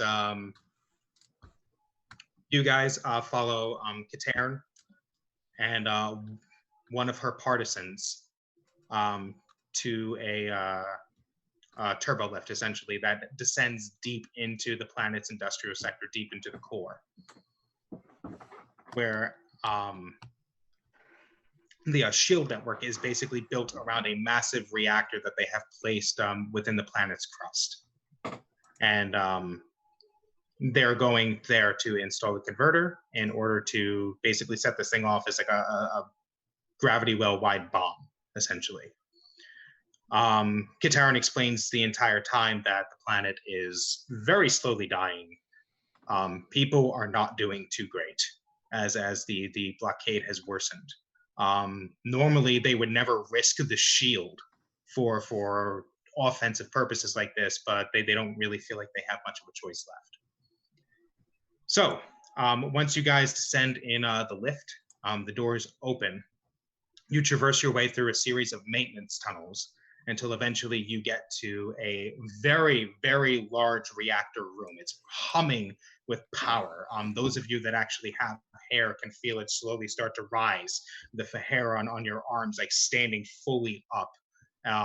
Our AI members, or those with cybernetic parts, may start to feel those begin to like vibrate or shake a little bit as at the immense power of the core that you stand before. The area is very, very dangerous. Lots of catwalks with very, very loose railings, or not loose, but they're not very secure. They're very thin. But as you move towards the main console area of the reactor, that is when you spy a small commando team sent by the Empire that has come here to sabotage it as well. You sight each other at roughly the same time, which not great for you guys. And weapons are drawn. They begin calling out fire orders. They are ready to engage and take you down. Is our fatigue still where it was before, or has it dropped back down? Your fatigue drops by 5. Oh, excellent. Everyone recovers 5 really fatigue. It's like D&D. And our danger is at nothing? Yeah, your danger resets to nothing because we are actually going into a combat structured scene. Yeah. So I'm going to My move this worst over scene. to I'm going to move this over to the combat tracker. It'll be fine. Ta-da! So here's the combat tracker. So you see yourselves up at the top here. You don't have a danger like alarm level like we have at the evasion scene, because if you see down below, those are your threats. These are the enemies that you'll need to confront in order to bring down and stop them. Any successes that you get are applied automatically to a target of your choice. And once a target hits 10 successes, they are taken out by any means of your choosing.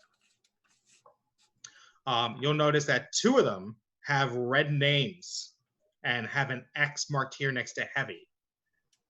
Heavy targets need a talent used on the roll that gets them to the 10th level of their danger in order to knock them out. So this Imperial Vanguard here, if their 10th success on them is not used with a talent, they are still up. They don't take that damage. They're very, very heavily armed and armored. You'll also notice up here, you guys have partisan support in yellow. So once per round, every round, you guys can use Katarn and the partisan that she brought along, incorporate that into your narrative, and they can either reduce one of you guys by 2 danger, or they can add 2 progress to one of your enemies here, but they cannot kill the heavies. They are incapable of doing that. Okay? Helpful. Okay. So is that sorry, real quick. Is that once per round they can either do -2 danger or +2 or +2 progress, or they can do both of those things once per round? So it's or. You have to choose whether or not they're helping reduce one of your guys' danger, or if they're adding 2 progress to a target. Gotcha. Thank you. So enemies always go first because it sucks to be a void knot. I'm sorry. And, At least you're honest about it. Right. So these 2 Imperial Marines will say that Blush looks dangerous. So one of them fires a burst of their assault rifle off at Blush. So they don't know what Stonewall is, but probably not great either. So they fire a burst off there. This Imperial Vanguard uses their special weapon here, an overcharged shot, where they basically wind up the power cell on their rifle and fire a very hard-hitting blast at the hologram, putting Piper up to 5. Ugh. Ow. Ow. The combat medic takes cover and uses their scattergun to raise Artisan and Chime by 2, sending a series of flechettes your way and forcing you to dodge. And then the War Droid, which is a big hulking metal monstrosity that is basically just bristling with weaponry and armor, charges in, and we will say that they go for Blush, who again looks very, very dangerous. They use their pneumatic blade to basically throw in and then punch forward as hard as they possibly can, bringing Blush up by an additional 4. But it is now your guys' turn. How do you respond? By panicking. That is So That's first thing, I have Siege Yeah. Bash, which reduces my danger by 1 at the beginning of every round of combat. Very nice. So your danger goes down by 1 immediately. Yay. And I'm going to use a storm tactic to just try to knock as... Wait, is that a good idea? That's a good idea. Yes. Like, wait a minute. So yeah, I'm going to use the tactic storm to see what happens. Okay. Do we have weapons? Do we need to narrate our battle strategy tactic thing? Yeah, do we all have weapons of some sort? You are all assumed to be equipped with things that make you able to participate in every single scene. Okay. So yes, you are all assumed to have weaponry, whether or not it's a break. So we just make it up, whatever. You just make it up. You guys can have particle rifles, repeater pistols, lightsabers. It doesn't matter. You are armed. Yes. Right. All right. So on this roll, Yes. there's a botch, but I have a vibro blade as my break for storm. Of course you do. Of course I do. I also have a passage. Ooh. Because I was a combatives trainer. That's 2, 3, 4 successes. Well, you stormed, right? Yeah. So so that's an additional 3. Yes. So 7 successes. And where do you want to apply them? Hold on. I also have a voidnetics for this. You double rolled successes, don't you? Uh-huh. What's void Okay. Fear Which one? suppressor. Nice. So you are siege meshed, meaning you just shrug off danger. You have a fear suppressor, meaning you're just not terrified by these things at all. This is an astounding amount of successes right now. So let's see. Who are you attacking? Let's see. Yeah, oh yeah. Basically, who do you want to end? Because you have more than 10. You can only apply them to one target at a time. So you can just remove a threat right now. Oh. But not one of the heavies unless you spend the fatigue for the talent.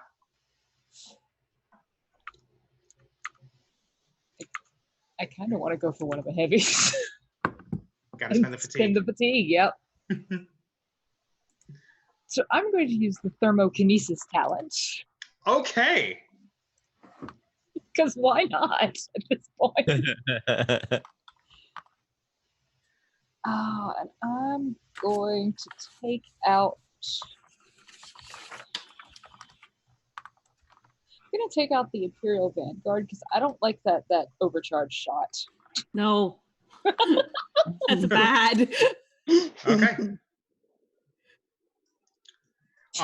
Please narrate for our lovely viewers how Stonewall just goes fucking ham and annihilates this Vanguard.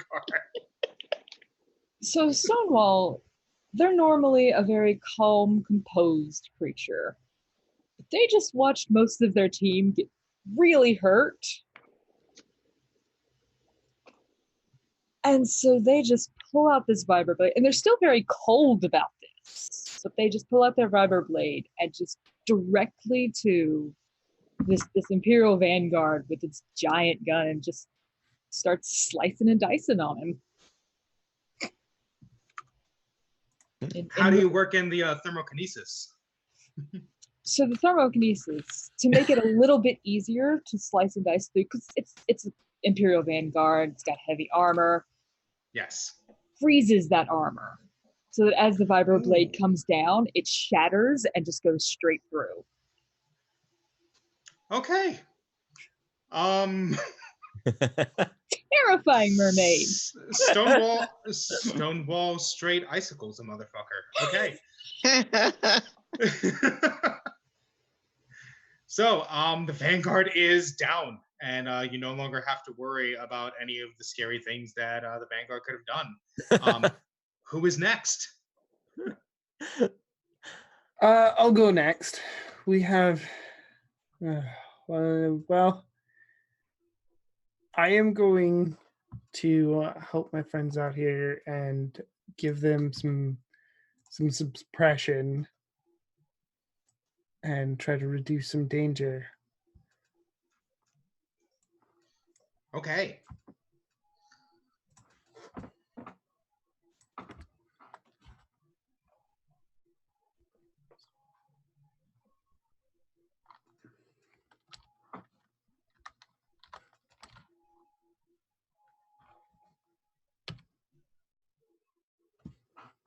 I see 3. I see 4. Or no, never mind. That was a 4. Never mind. Don't listen to me. So you're using suppression. Do you have perhaps voidnetic or anything that affects that? Yes. Yes, I do. I have Aegis Eye. Ooh, very nice. So your suppression successes count towards 2 of your void knots. Who are you removing 3 danger from? Piper and Stonewall. Oh wait, I accidentally hold on 1, 2. Oh wait, no. That was 7, right? Yeah. So 1, 2, 3 from Stonewall, 1, 2, 3 from Piper. And let's see, Stonewall, your relationship is stoked with Blush. Because they just reduced your danger by 3. So I'm terrified for what that brings next time. But yeah, Blush, narrate this. Narrate you bailing these 2 out of danger. Yeah, so I have a battle rifle, and I am just going to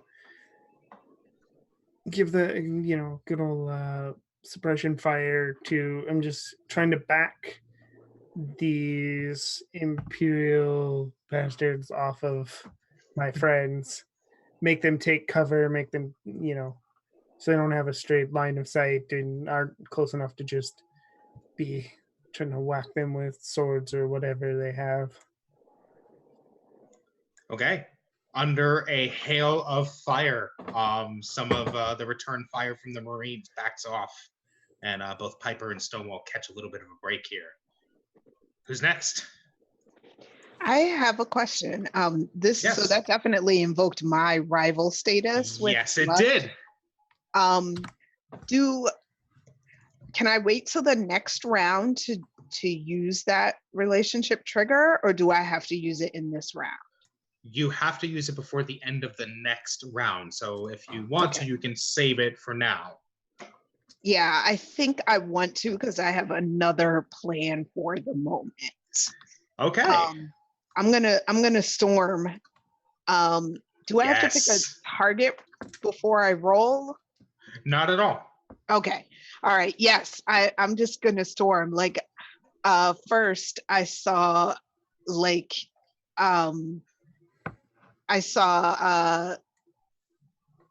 Stonewall just like take out that heavy in like one chop.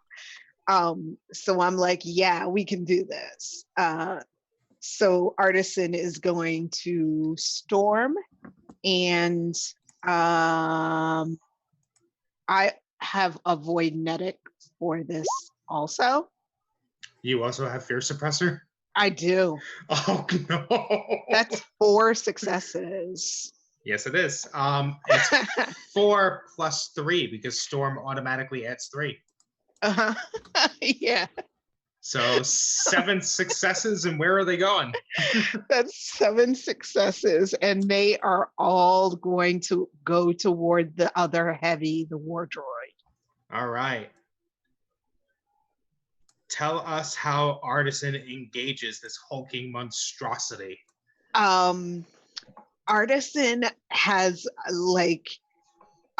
this cuff on their arm that sort of just looks like it's like a cuff, like a bracelet, a decoration, whatever, but it's actually shoots a laser out and targets the war droid and just fries it. Yeah. Very, very nice. You actually see its metal frame start to heat up and boil as some of its armor is sheared off from the sheer force of the laser. Awesome. All right, who is next? I would like to go. Go Did you want to do it? No, okay. Go for it.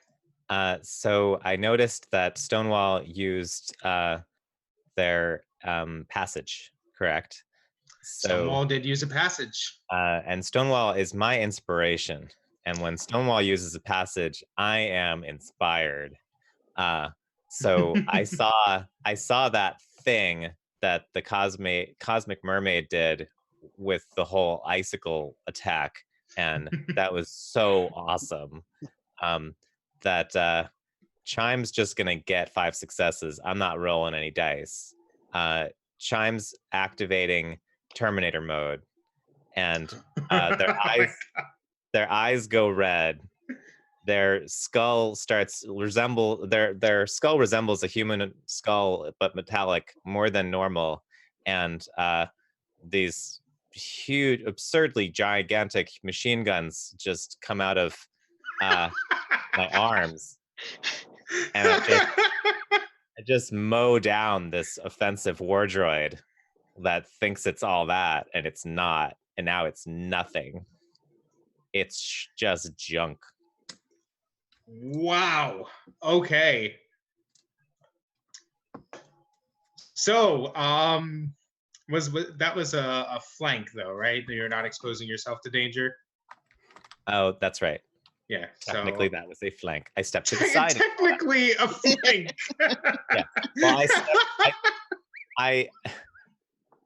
well, flank is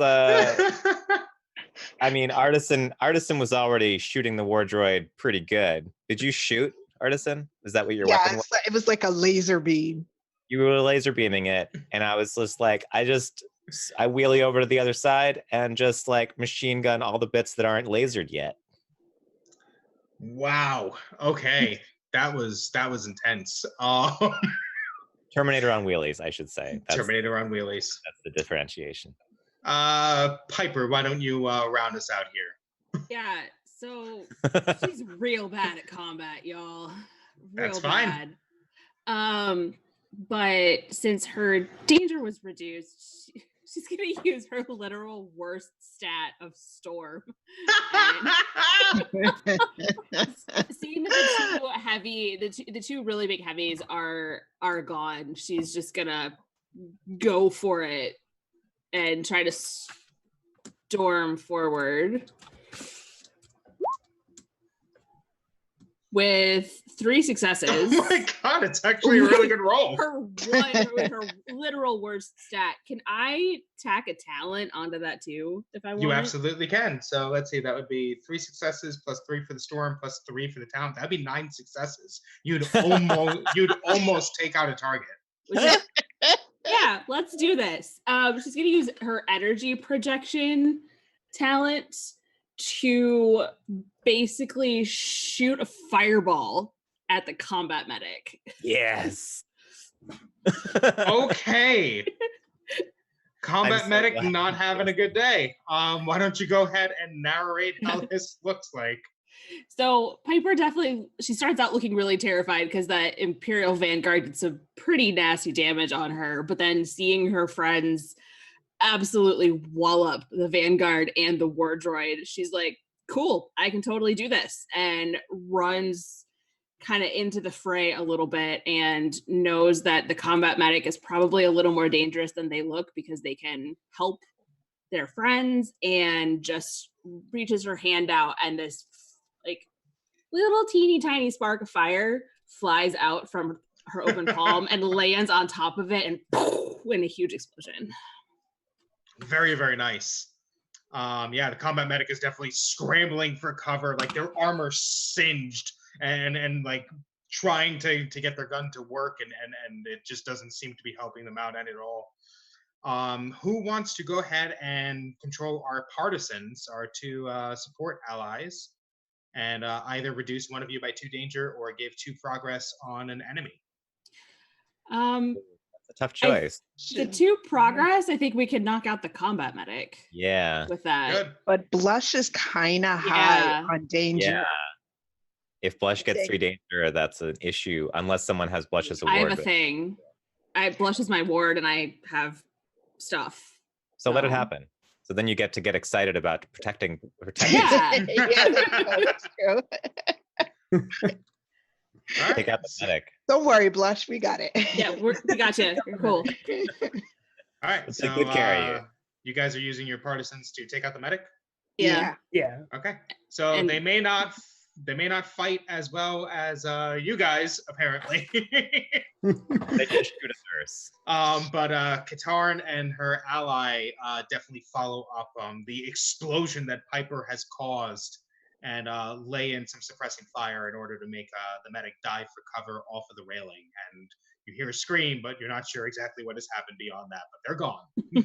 They're not in the scene anymore. Seeing all of this terribleness, we'll say these 2 Imperial Marines actually focus fire on Blush. So that's 1, 2, 3, and then 1, 2, 3. So Blush is actually currently at 13 danger, as they just use their rifles and just unload to try and stop this super soldier from getting close. And that's all they could do. You knocked out all the other targets. So it is now your turn, but Blush is in danger. That void suit is probably taking some holes. Any sort of defenses or shielding is failing. Real damage is probably starting to come in. So what do you guys do? Piper is really not happy about that because Blush is her ward. So she's going to invoke that relationship. Okay. and she's going to suppress Okay. for that. So that's, I think, a -5 to danger. Yes, it is. So that's 1, 2, 3. Give. Hold on. 1, 2, 3. So, or 5. Yeah. 5. I I'm not also good at have a combat medic passage that applies to suppress. Does that do anything here since I So had the 5 successes, or no? passages, just like breaks, only apply when you roll and get those Okay. results. Got The it. relationships are just supposed to be like their own superpower, essentially. Gotcha. So narrate this. Piper saves Blush's life. How do they do it? Yeah, Piper runs over, like, through the smoking, like, remains of the combat medic as they fly over the railing, and just kind of does. I am not a doctor, but in real life, so they just do like combat medic things, like stabilize, like push a bunch of buttons on the suit, maybe tap a couple of buttons on her own like holographic platform to kind of maybe, you know,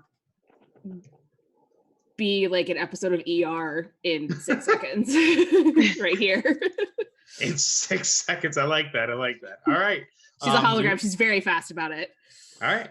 You are able to re-engage the defensive systems of Blush's ward suit, or a void suit, ward suit, and slowly all that comes back online, and Blush is no longer near death.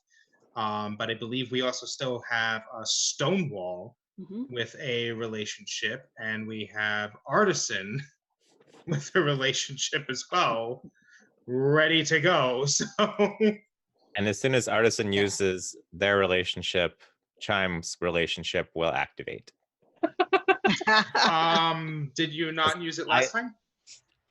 Oh, you mean it No, only have because if I use a relationship, then they invoke a relationship because I used a relationship. That's right.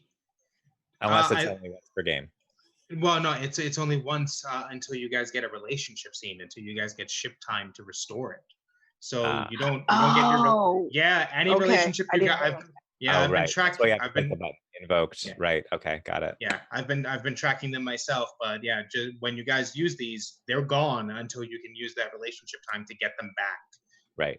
So but we have Stonewall and Artisan ready to go. So why don't you guys take the narration here, and what do you do?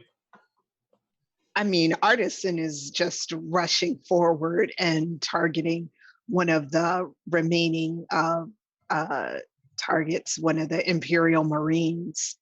Okay. Yeah. With Actually, a storm. Yes, go ahead and storm, because I forgot it. You used your relationship last time, right? It was in a different scene though. No, you rolled. Was it- Yeah, I'm sorry, you rolled. Yeah, no. So go ahead. No, you Yeah. get the 5 straight successes. You can storm. You can Yep. just go all out here. So that's Right. 8 successes, and you're applying it to one of the Marines. Yeah. So go ahead and narrate it. How does Artisan deal with this soldier that just laid into Blush after Blush showed you up? I mean, right, exactly. Artisan is like, I mean, you know, they gotta get like some more like something going here. Like, okay, fine, the war droid, sure, but you know, Piper got to finish that droid off. So here, Artisan is like, I got to take care of somebody here. I got to do something, you know. So Artisan just rushes forward, uses the same like a laser beam cuff, and just like it almost looks like they're gonna like punch the Marine, but then the beam like engages and shoots outward and hits them. Okay. So they were not expecting the sudden burst of energy from Artisan's wrist, and they are not looking good for wear. Their black and gold armor now being punctured by the laser, exposing flesh. Who is next? I will go next and invoke that relationship. Okay. Oh, actually, your danger went down by 1 this time too, because of your siege mesh. Yep. And I will do Stonewall's another in no storm. Yeah, get risky, kill fascists. Yep.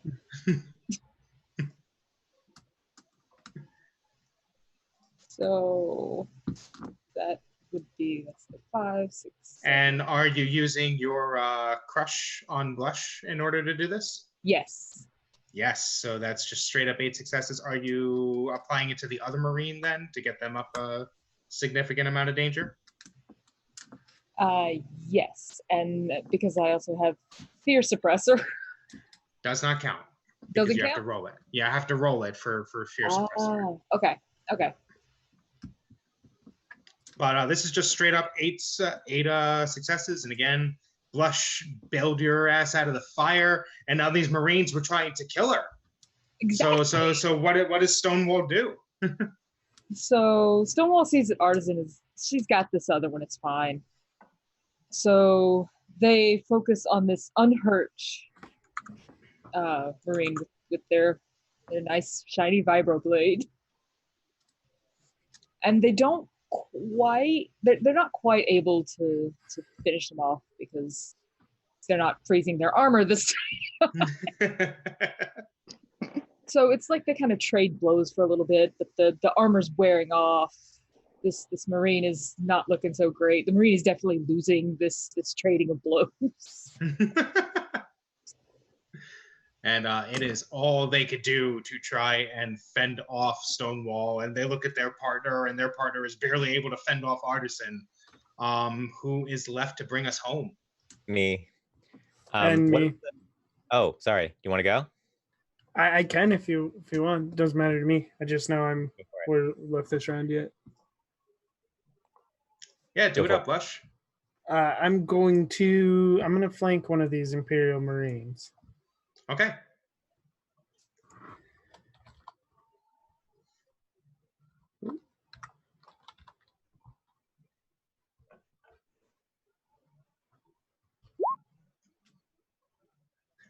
Good thing I have targeting HUD to get rid of one of those. It converts one. Well, yeah, to convert one of those. I do have a break for that. And I am that's still 2 successes, right? Yeah, because it converts and then it cancels out the other one. So one of these Marines is gone at Blush's hands. So narrate it. Yeah, so well, everybody else after Piper defends her and pushes some of these Marines back, I find I just kind of disappear and find a route around and away from everybody else. And as everybody's taking them down, I just walk up and just unload a few shots right into the side of one of these Marines where he doesn't even see me. And they crumple immediately. It's not even that much of a challenge for Blush. Training was a challenge. This is child's play. Chime, can you finish off the last Marine?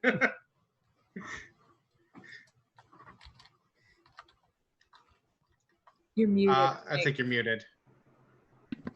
I think I can. Chime activates accesses their database of Earth pop culture from the 20th century, and I don't even want to know where this is going. Storms the remaining Marine with Arnold Schwarzenegger's voice playing back through Chime's metal mouth, saying, Give me your clothes, your boots, and your motorcycle. Mm,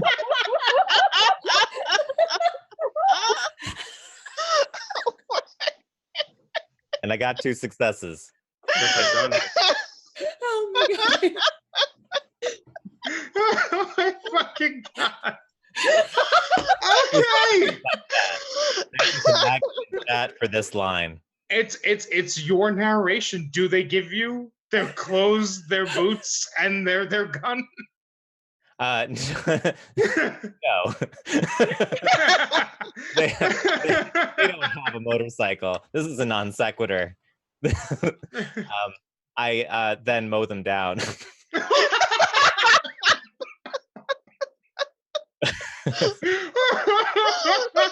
Oh my god.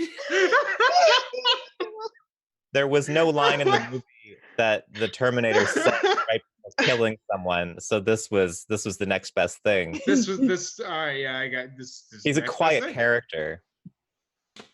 I see that now. I see that now. All right, so guys, combat over, scene cleared. You neutralize all of the threats. And they shot off one shot at Blush and like almost hit someone once. Right. they tried to kill me. That was about it. Yeah, Yeah. you like stepped out of the way.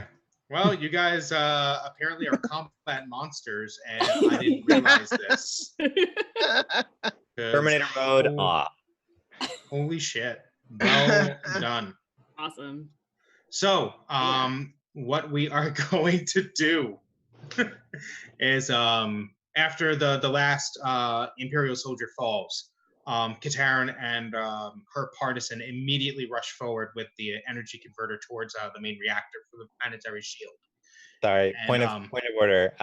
I just used my passage. I mean, I don't know if I used it because I didn't roll a 10, but in theory, I was using it when I did the combat action.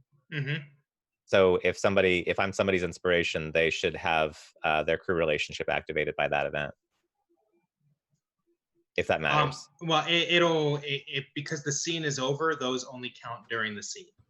So do we get them? I'm confused. Do we get them back between scenes? So we're about to do that. We're about to do that. Okay. So Kataryn and her partisan rush over to the reactor and say that it's going to take them some time in order to convert this, but they would appreciate if you guys basically stayed within the area on guard to make sure that there's nothing else coming from the Empire. And while they go through the meticulous steps of converting their defensive shield into essentially a massive EMP, we are going to call this ship time, downtime, shore leave, however it is that you would like to describe it. So this is a big part of Airlock, where you guys now get a chance to restore some of your cooled relationships. You guys have been burning through relationships left and right while we've been doing this play, and it's been really great. But you're down by quite a few, and you're going to need them back. So what we're going to do is I am going to go in order, alphabetical order. I'm going to call out each void knot, and I'm going to let you know what relationships you have cooled that you've used. And you can use this time to invoke a scene with one of those people to kind of talk about things or go over things that have happened here or ask them about stuff from their backstory to restore those relationships between each other. So let's start with Artisan. While you guys are on this quiet guard detail, Artisan, you have used your rival relationship with Blush and your curiosity relationship with Stonewall. So which would you like to get back? I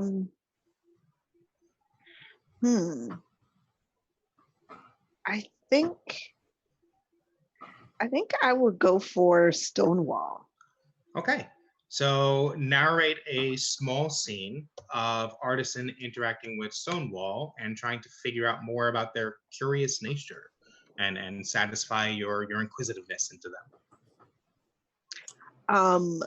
So Artisan has really only ever seen like one kind of person, because they were an AI on a warship.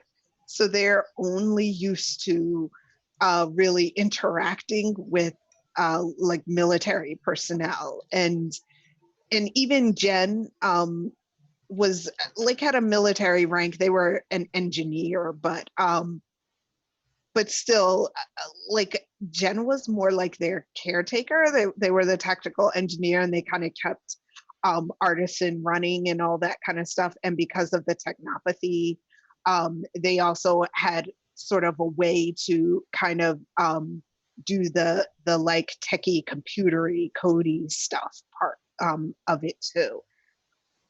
But Artisan is really curious about Stonewall because Stonewall is like someone that Artisan has never come into contact with before. And they want to know more about like this whole being able to swim around like in the air instead of in like needing actual water. And what even why even is a Cosmaid interested in being like sort of landlocked on a ship instead of being somewhere where they can sort of be free. So I think Artisan would kind of, if we are back on the ship, we're back on Piper, Artisan would go up to Stonewall. Maybe there's probably like some like a mess hall where everybody eats together or something like that, and like would bring over one of Stonewall's favorite drinks, whether it's alcoholic or not, which Artisan would know because they've hacked into the ship's computers and they've had a conversation. I will say they haven't hacked. They've had a conversation with Piper, asking like, what does Stonewall like to drink? What would they really enjoy? And brings over that drink and sort of initiates a conversation with Stonewall about what is interesting about being on this ship and why they're so interested in doing this instead of kind of being free.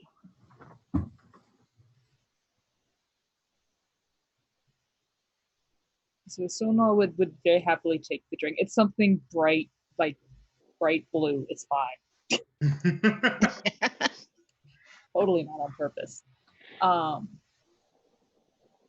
And they just are kind of,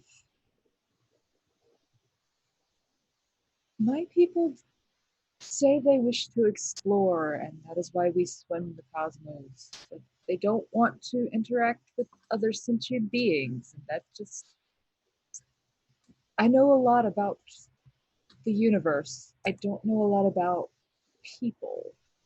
I want to. But isn't it limiting being around all these organics? Well, I guess the ship is maybe an exception.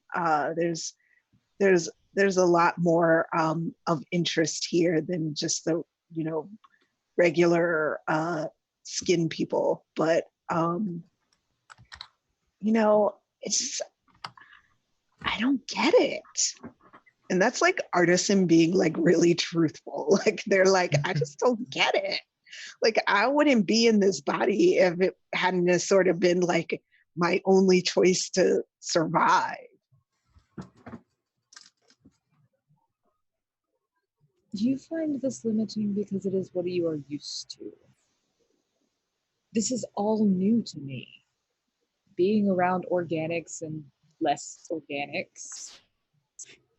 Being around people who are stuck, who rely on gravity, who can't move through the air and space. It's a new thing for me. I don't understand you. Me, Not just you.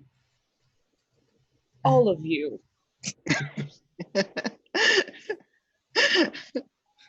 I guess that's fair. It's just kind of amazing to me that you don't have to walk around on two legs, and yet you still want to be here. It's just fascinating. The differences that you discover. Like I've just discovered this drinking thing. It's really nifty. My people kind of photosynthesize. I don't have to eat or drink, but it's delightful. I wish I could do it all the time. And we'll call that scene. So your relationship with Stonewall is now stoked again, Artisan, Okay. and can be used. Okay, awesome. So we'll move on next to Blush. Blush, your the only relationship that you've burned this entire time, surprisingly enough, is Artisan, I believe, right? For Blush, yes. Okay. If you'd like, you could take the time to stoke your relationship with Artisan, which in this case is also a curiosity. Yeah. So I think it's actually probably not on purpose, because Blush was probably trying to find Stonewall, and then just kind of bumps into Artisan. All right, wait. I would like to also talk to Artisan because they're my curiosity. And so in the interest of time, can I get in on this? Absolutely. Relationship scenes don't have to be just between two void knots. So yeah. And So Chime and Blush have just been chatting a little bit about like Artisan's whole multiple brain situation, and like we just want to know more about what that's like. So we're gonna go talk to her if to them if they have some time. Yeah, that's pretty much what Blush is curious Go ahead. about this too. Go ahead, Blush. Chime's just following along. Yeah, Chime's so like, I want to hear this. just bump into Artemis. Just how are you doing after everything? Oh, I'm pretty good, actually. I feel like Artisan is actually a little on guard because of how she views Blush. So she's kind of like, yeah, cool. What's up with you? And all of you are good, yes? Yes, all of me. I'm Both glad of to hear about that. I don't quite understand it totally, but How many of you are there? It's just two. Though we coexist really. It's a symbiotic sort of situation. But one of you is artificial, Yes. but you're in an organic brain. Well, yeah, I mean, it wasn't my choice. You can tell this is definitely Artisan talking right now. It wasn't my first choice. Chime looks at Blush like, so I don't know what that means when she says I. Is that one of them or two of? Is it one of you or both of you? I was wondering the same thing. And do you ever say we? I'm sorry, go ahead. No. Well, Artisan never says we. Artisan never says we. Jen sometimes thinks in terms of we, but there was a situation on my ship, me really, because I was quite like Piper before I was downloaded into this body. And it was kind of the only way to survive. The ship was destroyed basically, and luckily Jen was there to save my intelligence. So I'm an AI, but I'm just one AI, and I can read my own source code and predict my own behavior based on future inputs because it's all programmed in. Can you do that? Do you read your own source code still, even though it's in an organic brain? I don't. Jen does, and that is mostly if she didn't have if Jen didn't have the ability to communicate with electronics and machines, then I'm not sure that this would even be possible. Fucking fascinating. That is very interesting. And scene. We'll call it there, and we'll say that both Chime and Blush get their curiosity relationship with Artisan stoked. It is burning and ready to go for the next scene. Next, we have Piper and then Stonewall. Piper, you've used relationships with Artisan, Blush, and Stonewall. Mhm. And Stonewall, you have used relationships with Artisan, Blush, and Piper. So, also for the sake of saving time, if both of you would maybe like to do, we just did a double scene with Artisan. So if maybe both of you would like to redo your relationships with Blush or even each other, that would work as well. Piper was gonna go talk to Blush, given that Blush took a crap ton of damage in that fight, and just kind of like do the medical once over with a couple of scans, make sure that Blush is back in tip-top shape for whatever is going to come next. Okay. Stonewall, would you be okay with doing a double scene then and going and totally. checking on your crush? Oh, absolutely, yes. Okay. Do it up, Void Knots. Yeah, so Piper sort of pops out in holographic form, finds Blush, and just me check, make sure everything's okay, and just kind of starts scanning, maybe doing a little like dermal regenerator to fix any sort of cuts, bruises, bullet wounds that may be in there. As it'd be probably really awkwardly catching Blush like in the hallway instead of med bay or anything like that. Oh, I have found Blush. I will materialize here, and yeah. I dig it. You know I'm all right? I'm just checking. I worry. Yes, I'm fine. Thank you for worrying, I suppose, but I'm fine. And I think that like as this is happening, like Stonewall would be kind of swimming through it, just kind of like stop. Just kind of like awkwardly swim, hover around, waiting and just kind of watching and just being very quietly fascinated. So the thing is I was thinking about Blush, and Blush doesn't actually have the ability to blush anymore. But instead, her chameleon mesh malfunctions. Okay. So it's way worse because instead of blending in, she starts standing out more because she doesn't look anything like the ship. Oh my god.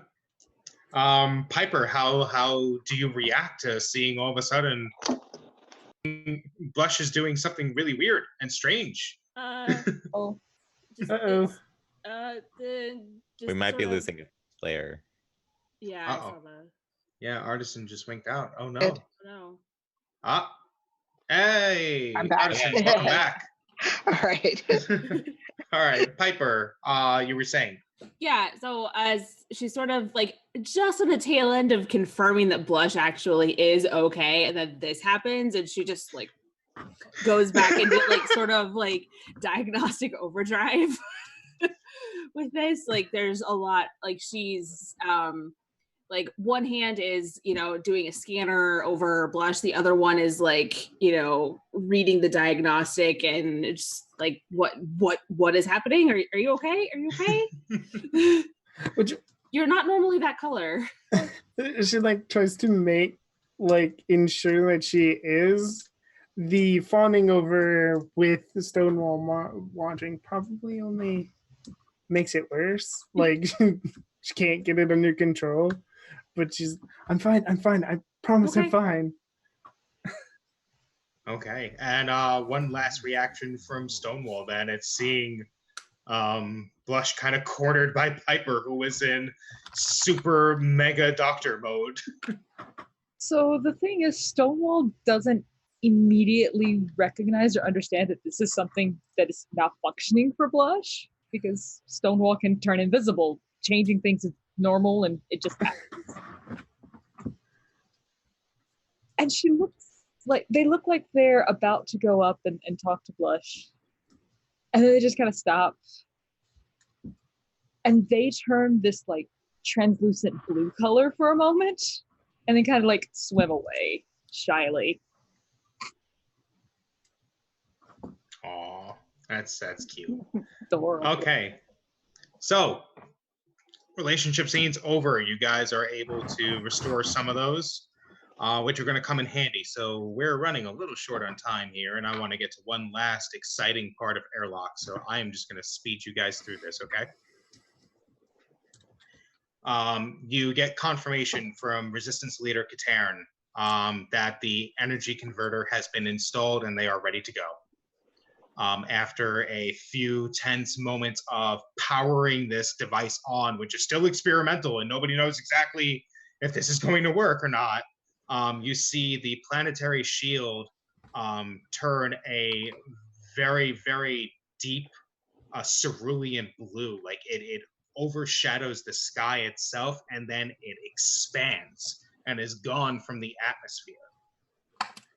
And as you do so, Chime on signals powers up the scanners on board Piper, and is able to see that the blockading ships are literally knocked out and left adrift.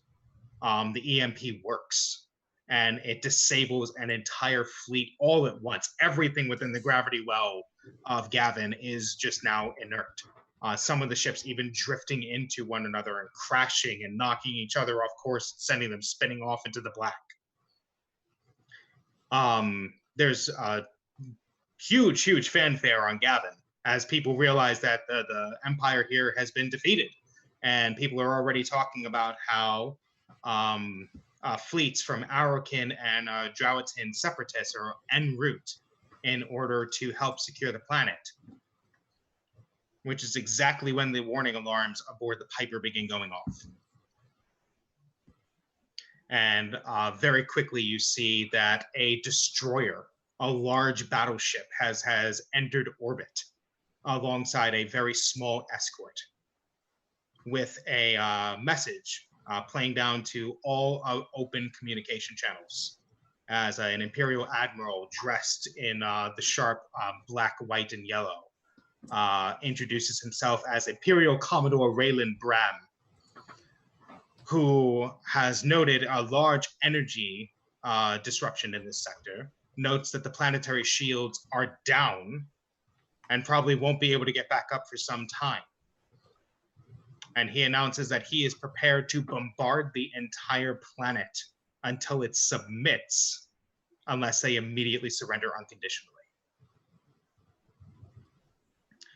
Katarn, already having relied upon the crew of the Piper for so much, radios you all saying, "We have no starfighter defenses that could stand up against that thing, but the Piper is well armed enough.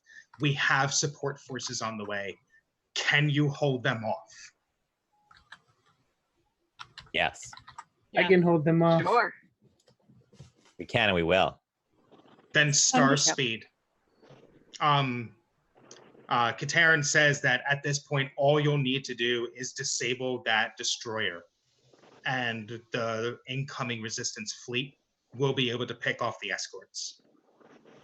It won't be easy, but hopefully you guys can manage. So with the shielding down, it doesn't take much at all for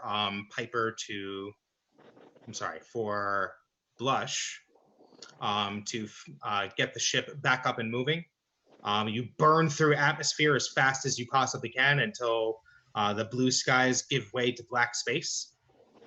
And before you is the Imperial Dreadnought Marauder, as well as a small group of escorts. So I'm going to move us over to the crew scene. And you'll notice it looks a little bit like the evasion tracker. The difference here is that you guys have targets now.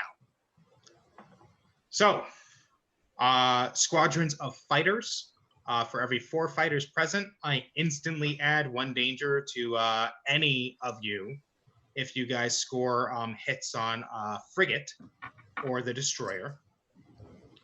The frigate just allows me to add 1 danger wherever I want. And the destroyer makes the entire scene more difficult. And if you hit it 3 times during a single turn, if you do 3 points of damage, it retaliates and adds 2 danger to all of you if it lives. So this scene is extremely dangerous. All of you immediately go up by the chop number, which is 4. As the moment that you guys come into range, though the autocannons and other weapon systems of the Piper spin up and are online, targeting systems flare to life, your shields are put to double front, your engines are burning as quickly as you can towards this massive ship. A stream of fire from the pickets and the starfighters comes in at you guys. The frigates take aim at your shields and your weapon systems to try and disable them as quickly as they can to make sure that your ship is just dead in the void and can't do anything to them. And as they told you, all you guys need to do is take out this destroyer, and the incoming resistance fleet will pick off the rest. As before with the evasion tracker, you guys got this targeting circle here. Your successes counts towards that. Every 5 successes allows you to put a hit somewhere. Scene. Begin. So my best crew is my best thing, and I have 5 in maintain, but I have a bunch of super stuff in compensate. I have a break in compensate, I have a voidnetic for compensate, and I have a passage for crew. So I want to knock some danger off some stuff. Do it. Save your crew. Okay. So I'm going to roll compensate 4, which means I'm going to roll this, but do I get extra? I don't get extra dice for my other powers and stuff. I just add extra successes and things. Yeah, your other powers just modify the roll. Okay. So awesome. I got one of my 1s is good, and then I got an 8 and a 10. So the 10 is 2 successes because I was a hitchhiker and I've been a crew on a lot of ships. You were a robot hitchhiker? Yeah, that's how I got here. Amazing. Love it. I mean, this is all just one long ride for me. I just stuck my thumb out and Piper was like, hi. And then I have a modular console port break, which makes one of my makes when I do compensate, one of my 1s becomes a success. So that's 3 successes. The 8 is a success. That's 4 successes. And I have Galaxy Brain. Yes. Which means that I can do help for 2 allies instead of 1. Does that mean the full amount goes to both people? Yes, you get to reduce 2 people by 4 danger. So who do you choose? Stonewall and Artisan, because they're the highest. All right, so they go down by 4. Yeah, and so, I basically buffed the shields, and it's like where they were getting in trouble. Like these, I push a bunch of buttons. This is my wheelhouse. I fix the shields. I remodulate the harmonics. Okay. Reverse the polarity. Yeah. Yes. You're actually the signals officer, but we'll say that you use your control over signals in order to basically give the shields time to strengthen, throwing off some enemy targeting and such. Okay, great. Stonewall and Artisan get dropped by a massive amount of danger. Very big for them. Who's next? Oh, also Artisan gets her inspiration with Chime invoked and now has 5 successes towards Artisan's next roll. Okay. Yeah, I will take those 5 successes. So if I don't roll, then I can't apply a voidnetic or a break. Right. The relationships are just straight up 5 successes, and they don't allow you any breaks, any voidnetics, and no passages. But you can add talents. Oh, and by the way, we did a relationship scene. All of you are back at full fatigue. Okay. Your fatigue is completely restored, so go wild with talents. I'm gonna do, then I'm gonna take the 5 successes. And then what does the talent add if I can use a talent? Talent will add 3 more. Mm-hmm. 3 more successes. I'm going to use far seeing then. The talent that I have, like she's just like in the zone, and they're kind of like half like in the shields, like the shield array and all that kind of stuff, and just like putting everything in to making sure that we're protected. Okay. Are you using a push or a focus then? Focus. Focus. So 5, and then 1, 2, 3 from the talent. You don't increase your danger, and you get to apply a hit to one of the enemies here that are in the orange boxes. Again, all you need to do is destroy the destroyer, and you guys win. So 1 hit to the destroyer. I'm going to take a hit to the destroyer. Okay. As the shielding system is so strong, some of that fire rebounds off and begins reflecting off of the destroyer shields, beginning to weaken them. Who is next? I'll go next. Oh, go ahead. Okay. I'm going to push us in for an attack on this destroyer. Okay. And Artisan just used a relationship, so you can use your curiosity to get those 5 successes. Yeah, you know what? I'm gonna do that. I was gonna roll, but I'm gonna use my 5 successes, and I'm going to burn 3 fatigue, and I'm gonna use my cohort talent. That's right. You have a co-pilot. Yep. Look at you.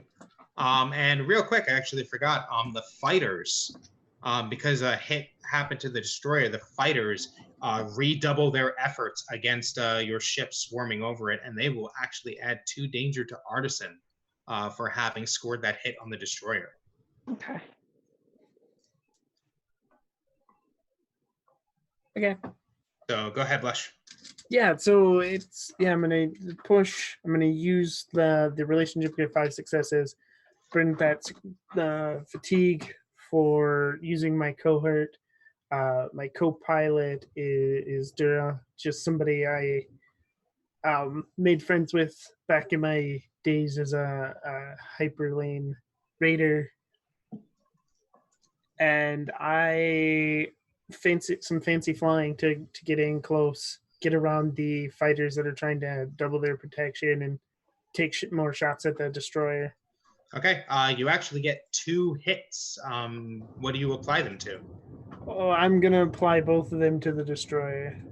Okay, so the destroyer takes, 2 hits as your fancy flying sets up some good firing angles for Stonewall on the guns, messes up some of their crossfire. The frigates and the fighters accidentally strafe the destroyer and add to the chaos and danger. However, the destroyer has now taken 3 hits in a single turn, and it retaliates. Its point defense systems go haywire and just begins spewing out missiles and close range flak to raise all of the danger by the ship by 2, as it refuses to go down and begins to vent its fury into space. Who is next? So Piper will go, the ship. Okay. We're gonna do push into this, and let's see how this goes. All right, Piper, your danger is up by 3. Yeah, so that's 2 successes. And I have this Gemini power. where I You can do- duplicate myself. Ooh. Can I duplicate the ship or just my holographic platform? You could duplicate the ship. Let's do it. It's the Yeah. final scene. This is Yeah, the let's big do battle. So she's gonna push forward, gonna pop out a duplicate of the ship in attempt to distract that destroyer from maybe not being able to figure out which is the real ship, to add another Yes. 3 successes onto that too. So that's 5 total. It's more than that. You pushed. Oh yeah. Yeah. So, you gain a hit. What do you apply it to? The destroyer. The destroyer. Fuck this thing. Yeah. Fuck this thing. Yeah. And it already retaliated once, so it doesn't matter at this point. It can't retaliate again this round. So how many successes was that? Let's see. We were at 15. Okay. So let's see. You got 1, 2, 3 from the rush. 1, 2. Oh no, we were at 16. So 3 from the push. 2 that you rolled, and then 3 more for the talent. So that's 8. Yeah, basically pushing with talents is a very, very good thing right now. Yeah. And remember, if you guys hit danger and you can't get down, you can always Phoenix Protocol. Mm-hmm. Let's see. Very, very good roll. Who's next? Who hasn't gone once yet? I believe Stonewall, our Stonewall. gunner, right? Yeah. Yeah. Stonewall. Fuck him up. This is gonna go great. So I'm gonna try to push. Okay, danger's up by 3. Yep. Do you have brakes? Not for push. Do you have a passage for crew scenes? No. Okay, then it's a wash. Or no, actually it's -1. It's Yeah. -1. So you still apply a hit. Because pushing still gives you 3 successes no matter what. Right. So you do apply a hit. Do you apply it to the destroyer, I'm assuming? Oh yeah. So I get narrative control of this scene now because you failed technically. So not that great. So Stonewall put into position by brilliant flying from Blush as you guys are like weaving in and out of this thing, and Piper duplicates the ship itself. So that way the frigates begin plowing into this Mirage ship until eventually it just goes away. And Stonewall's like, good. I've got the time. I can divert my attention away from the pickets and just lay into the destroyer. And so Stonewall does, and you turns the autocannons on full bore, rips apart into a large chunk of the destroyer's superstructure, and fails to pick off the incoming missiles from the frigates that have been slowly lining up the shot here. Which is not doing too great for Piper and Blush, as their dangers are now quite high. Blush is straining to control the ship through the rocking explosions, and Piper is physically being hurt by all of this fire that's going your way. And that is everyone for that scene, right? Yep. Mm-hmm. Or for that round. So things get bad. 1, 2, 3, 4 for Chime at 10. 1, 2, 3, 4. Artisan at 9. Stonewall at 10. And then Piper and Blush, I believe. Yes. 1, 2, 3, 4 at 13 each. Shit is not good. But if anyone has some ward relationships, I think they just triggered.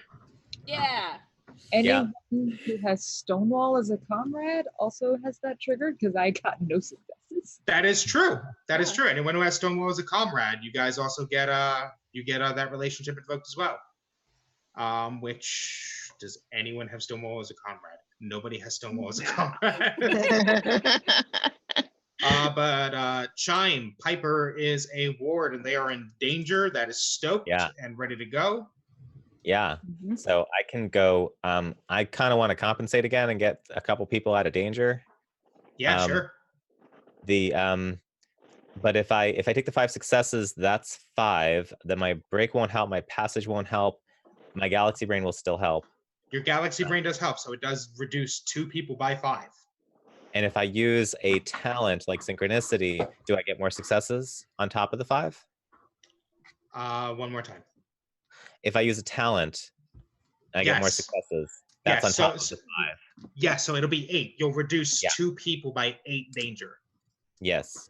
Okay. So I'm going to do that. I'm going to Chime is going to reach out to their innate connection to the universe that no one's ever explained or questioned, and in freaking out in seeing how much danger Piper is in the ship of all people in the room. The ship is the one that's really freaking out Chime, and Chime's fingers dance over the keypads on the consoles and try to you said I'm the signals operator. I'm the sensors operator, but I'm sending signals that make some of the weapons that are coming at us deviate from their courses, and bringing down by 8 Piper and Blush. Piper's danger and Blush's danger. Very, very well done, scary Terminator robot. So Piper and Blush both get quite a bit of breathing room as the weapons that are trained on you guys are starting to miss and deviate off course. It's becoming a lot easier. The shields are starting to go back up. On top of this, Piper, Blush is your ward, and they hit 10, so you can use that relationship as well. Yes, I would very much like to. I am having a little bit of pressure taken off of her thanks to Chime. She is going to invoke that relationship with Blush for 5 successes on Compensate, which is actually on 2 allies because I also have Galaxy Brain. Holy shit! We're nerds. Yeah. So she's gonna Chime's taking care of kind of screwing with the enemy targeting systems. Piper's going to compensate and, push additional power, maybe from like, I don't know, replicators, holodecks, whatever they're not using at the moment, and redirect that to their shields. And she's going to also use her precog power talent to anticipate the enemy's next move. So that's technically 8 successes. Yep, and what 2 people are you applying them to? Stonewall and Chime.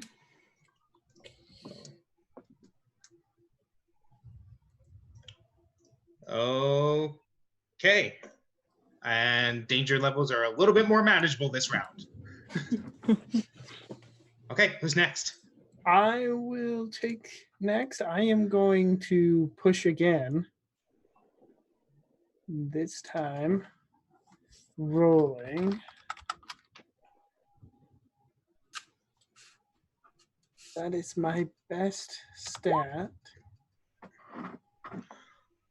Do you have a passage? Yes, I do. I have a passage as a starfighter pilot. 4, and then 1, 2, 3. Do you want to apply a talent and get two hits here? Yeah, let's. We're almost over here. I'm gonna burn and use my sense of fatigue for my chem rig. Okay. I am assuming both hits going towards the destroyer, right? Yes. All right. It only needs 1 more hit, and you do some fancy fucking flying, Blush. Narrate it. Yeah. So, as everybody is getting protected and healed up a little bit, Bush just hits the button on her chem rig to steady herself and pulls up the flying some more and gets them into a perfect position to just, like, she goes right for the vital systems of this destroyer, getting them as close as possible to try to take them out. Okay. And work it does. The angle of attack is near perfect. It exposes you to quite a bit of return point defense fire, and it's pretty hard to pull out of that. And that's your increased danger there from your push tactic. But the destroyer is on its last legs. It is limping along. You could see systems along its bow going critical, small explosions going off inside of its hull. We have Artisan and we have Stonewall. Take this behemoth down. Artisan is going to do a focus. Okay. And yeah. Nice. 4 successes. Yeah, and I don't know if it matters at this point, but I also have steady nerves, which means that I reduce danger by 1 for every success. So not only do you bail yourself out of the fire, Yeah. but you kill the destroyer as a shield operator. So please, Exactly. please tell us how you do this. I feel like her. This is where Jen's technopathy really comes into play. Everybody is concentrating and trying to keep on their own track and keep everything, and then Artisan just sort of communicates with Piper and reroutes some sort of array that the shields actually shoot out toward the destroyer.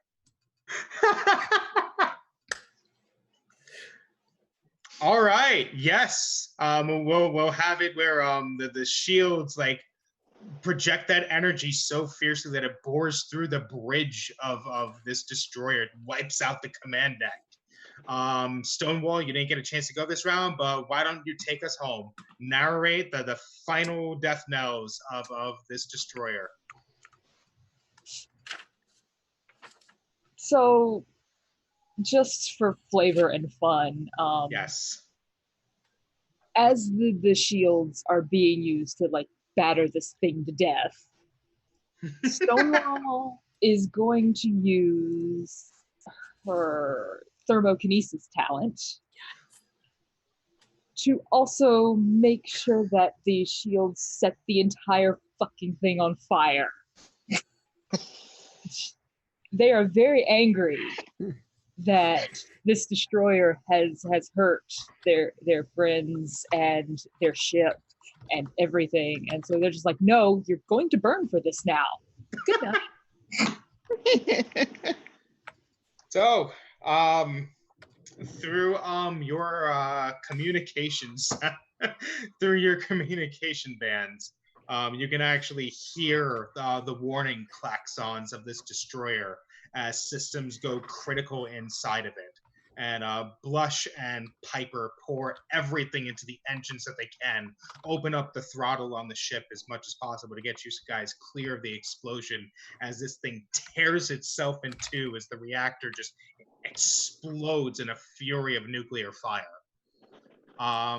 Just as this happens, and the crew of the Piper see fit that you guys are still pretty beat up and damaged, and you still got some targets in the area to take out, that is when a small squadron of starfighters jumps into the area that Blush recognizes as bearing an inverted crest of the Druitan coalition. They clear the house and begin ripping apart the enemy starfighters, dogfighting them down to the planet's atmosphere itself and chasing them away.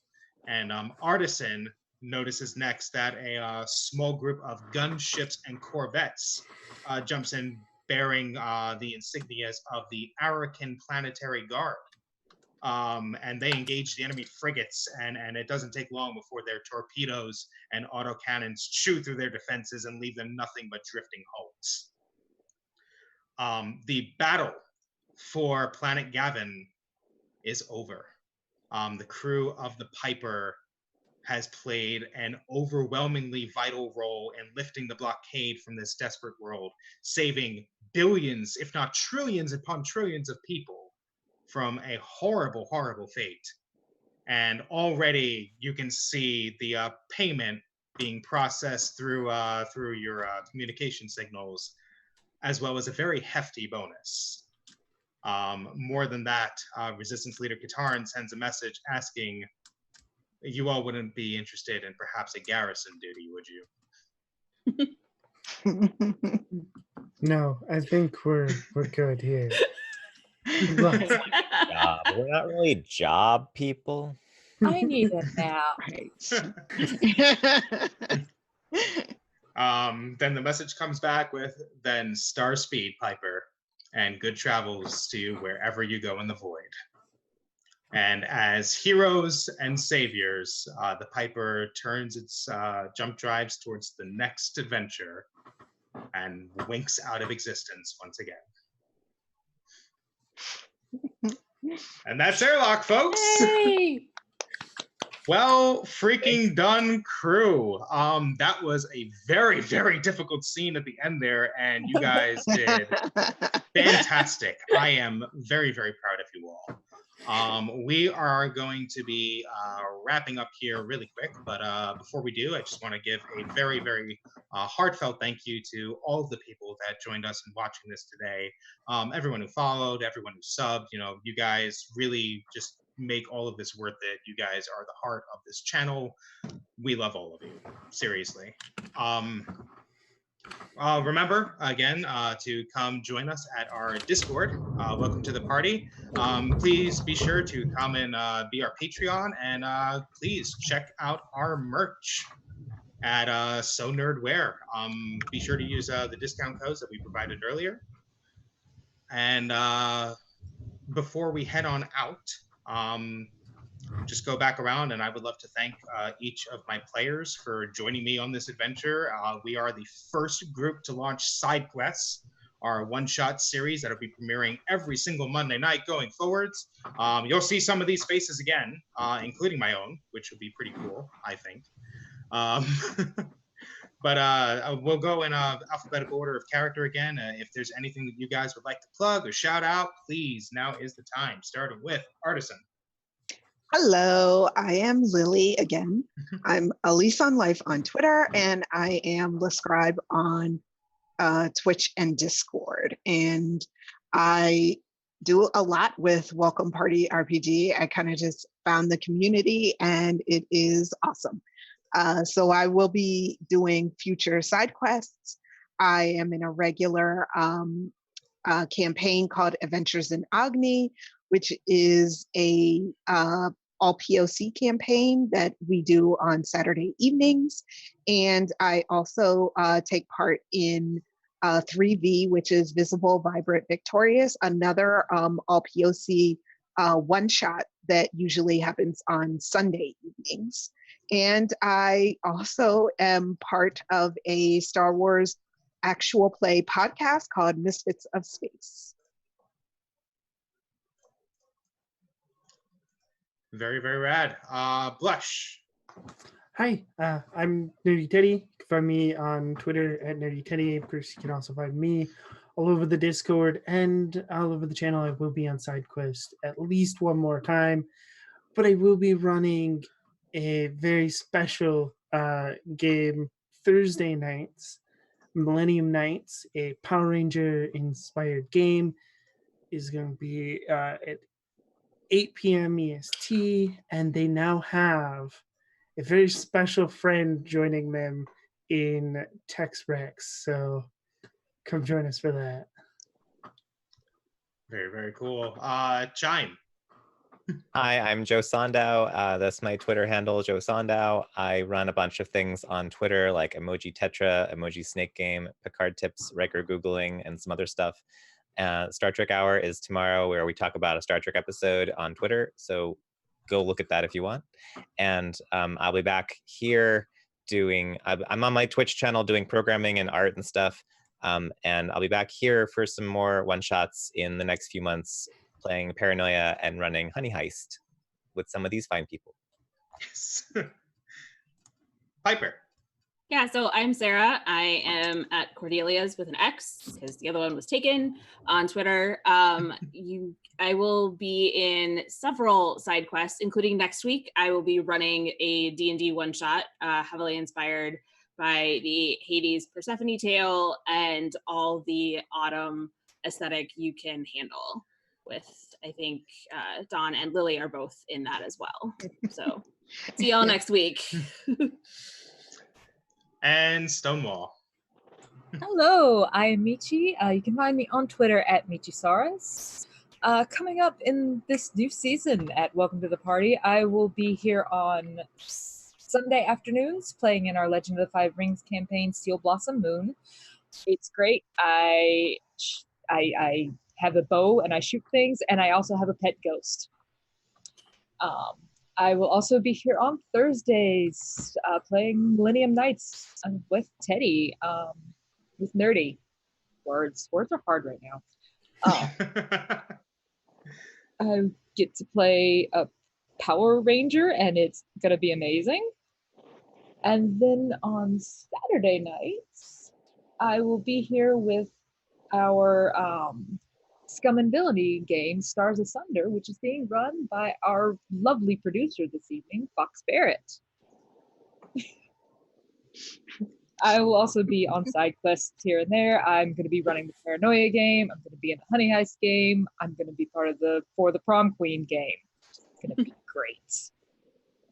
And that's all for me. Oh, right. So I have to do the soap. I make and sell soap, handmade cold processed soap. You can find it on Etsy at Monsters and Mayhem Soaps. And there is a link in the chat. And again, I have been Don Gory.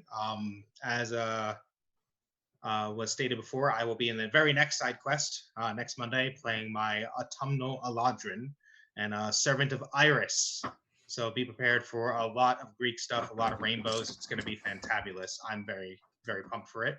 I will also be in this season playing in Wild Engineers Masks game, the Breakface Club, premiering this Friday Eve. So I hope to see you all then.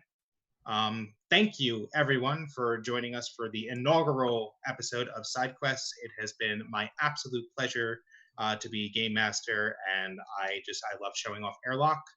If you can, please go support it. Drive-Thru RPG right now. It's incredibly cheap. It's incredibly fun, as you can see here. You can use it to run just about any sort of sci-fi space odyssey style adventure that you would want to do. We are going to head out for the night, but before we go, we are going to go ahead and raid our friends over at Dumpstack Charisma. So if you guys could, we are ready to get a move on to them, because our time is over for tonight. Thank you, Don. Thank you. Please, thank you. Great game. Thank all of you very much.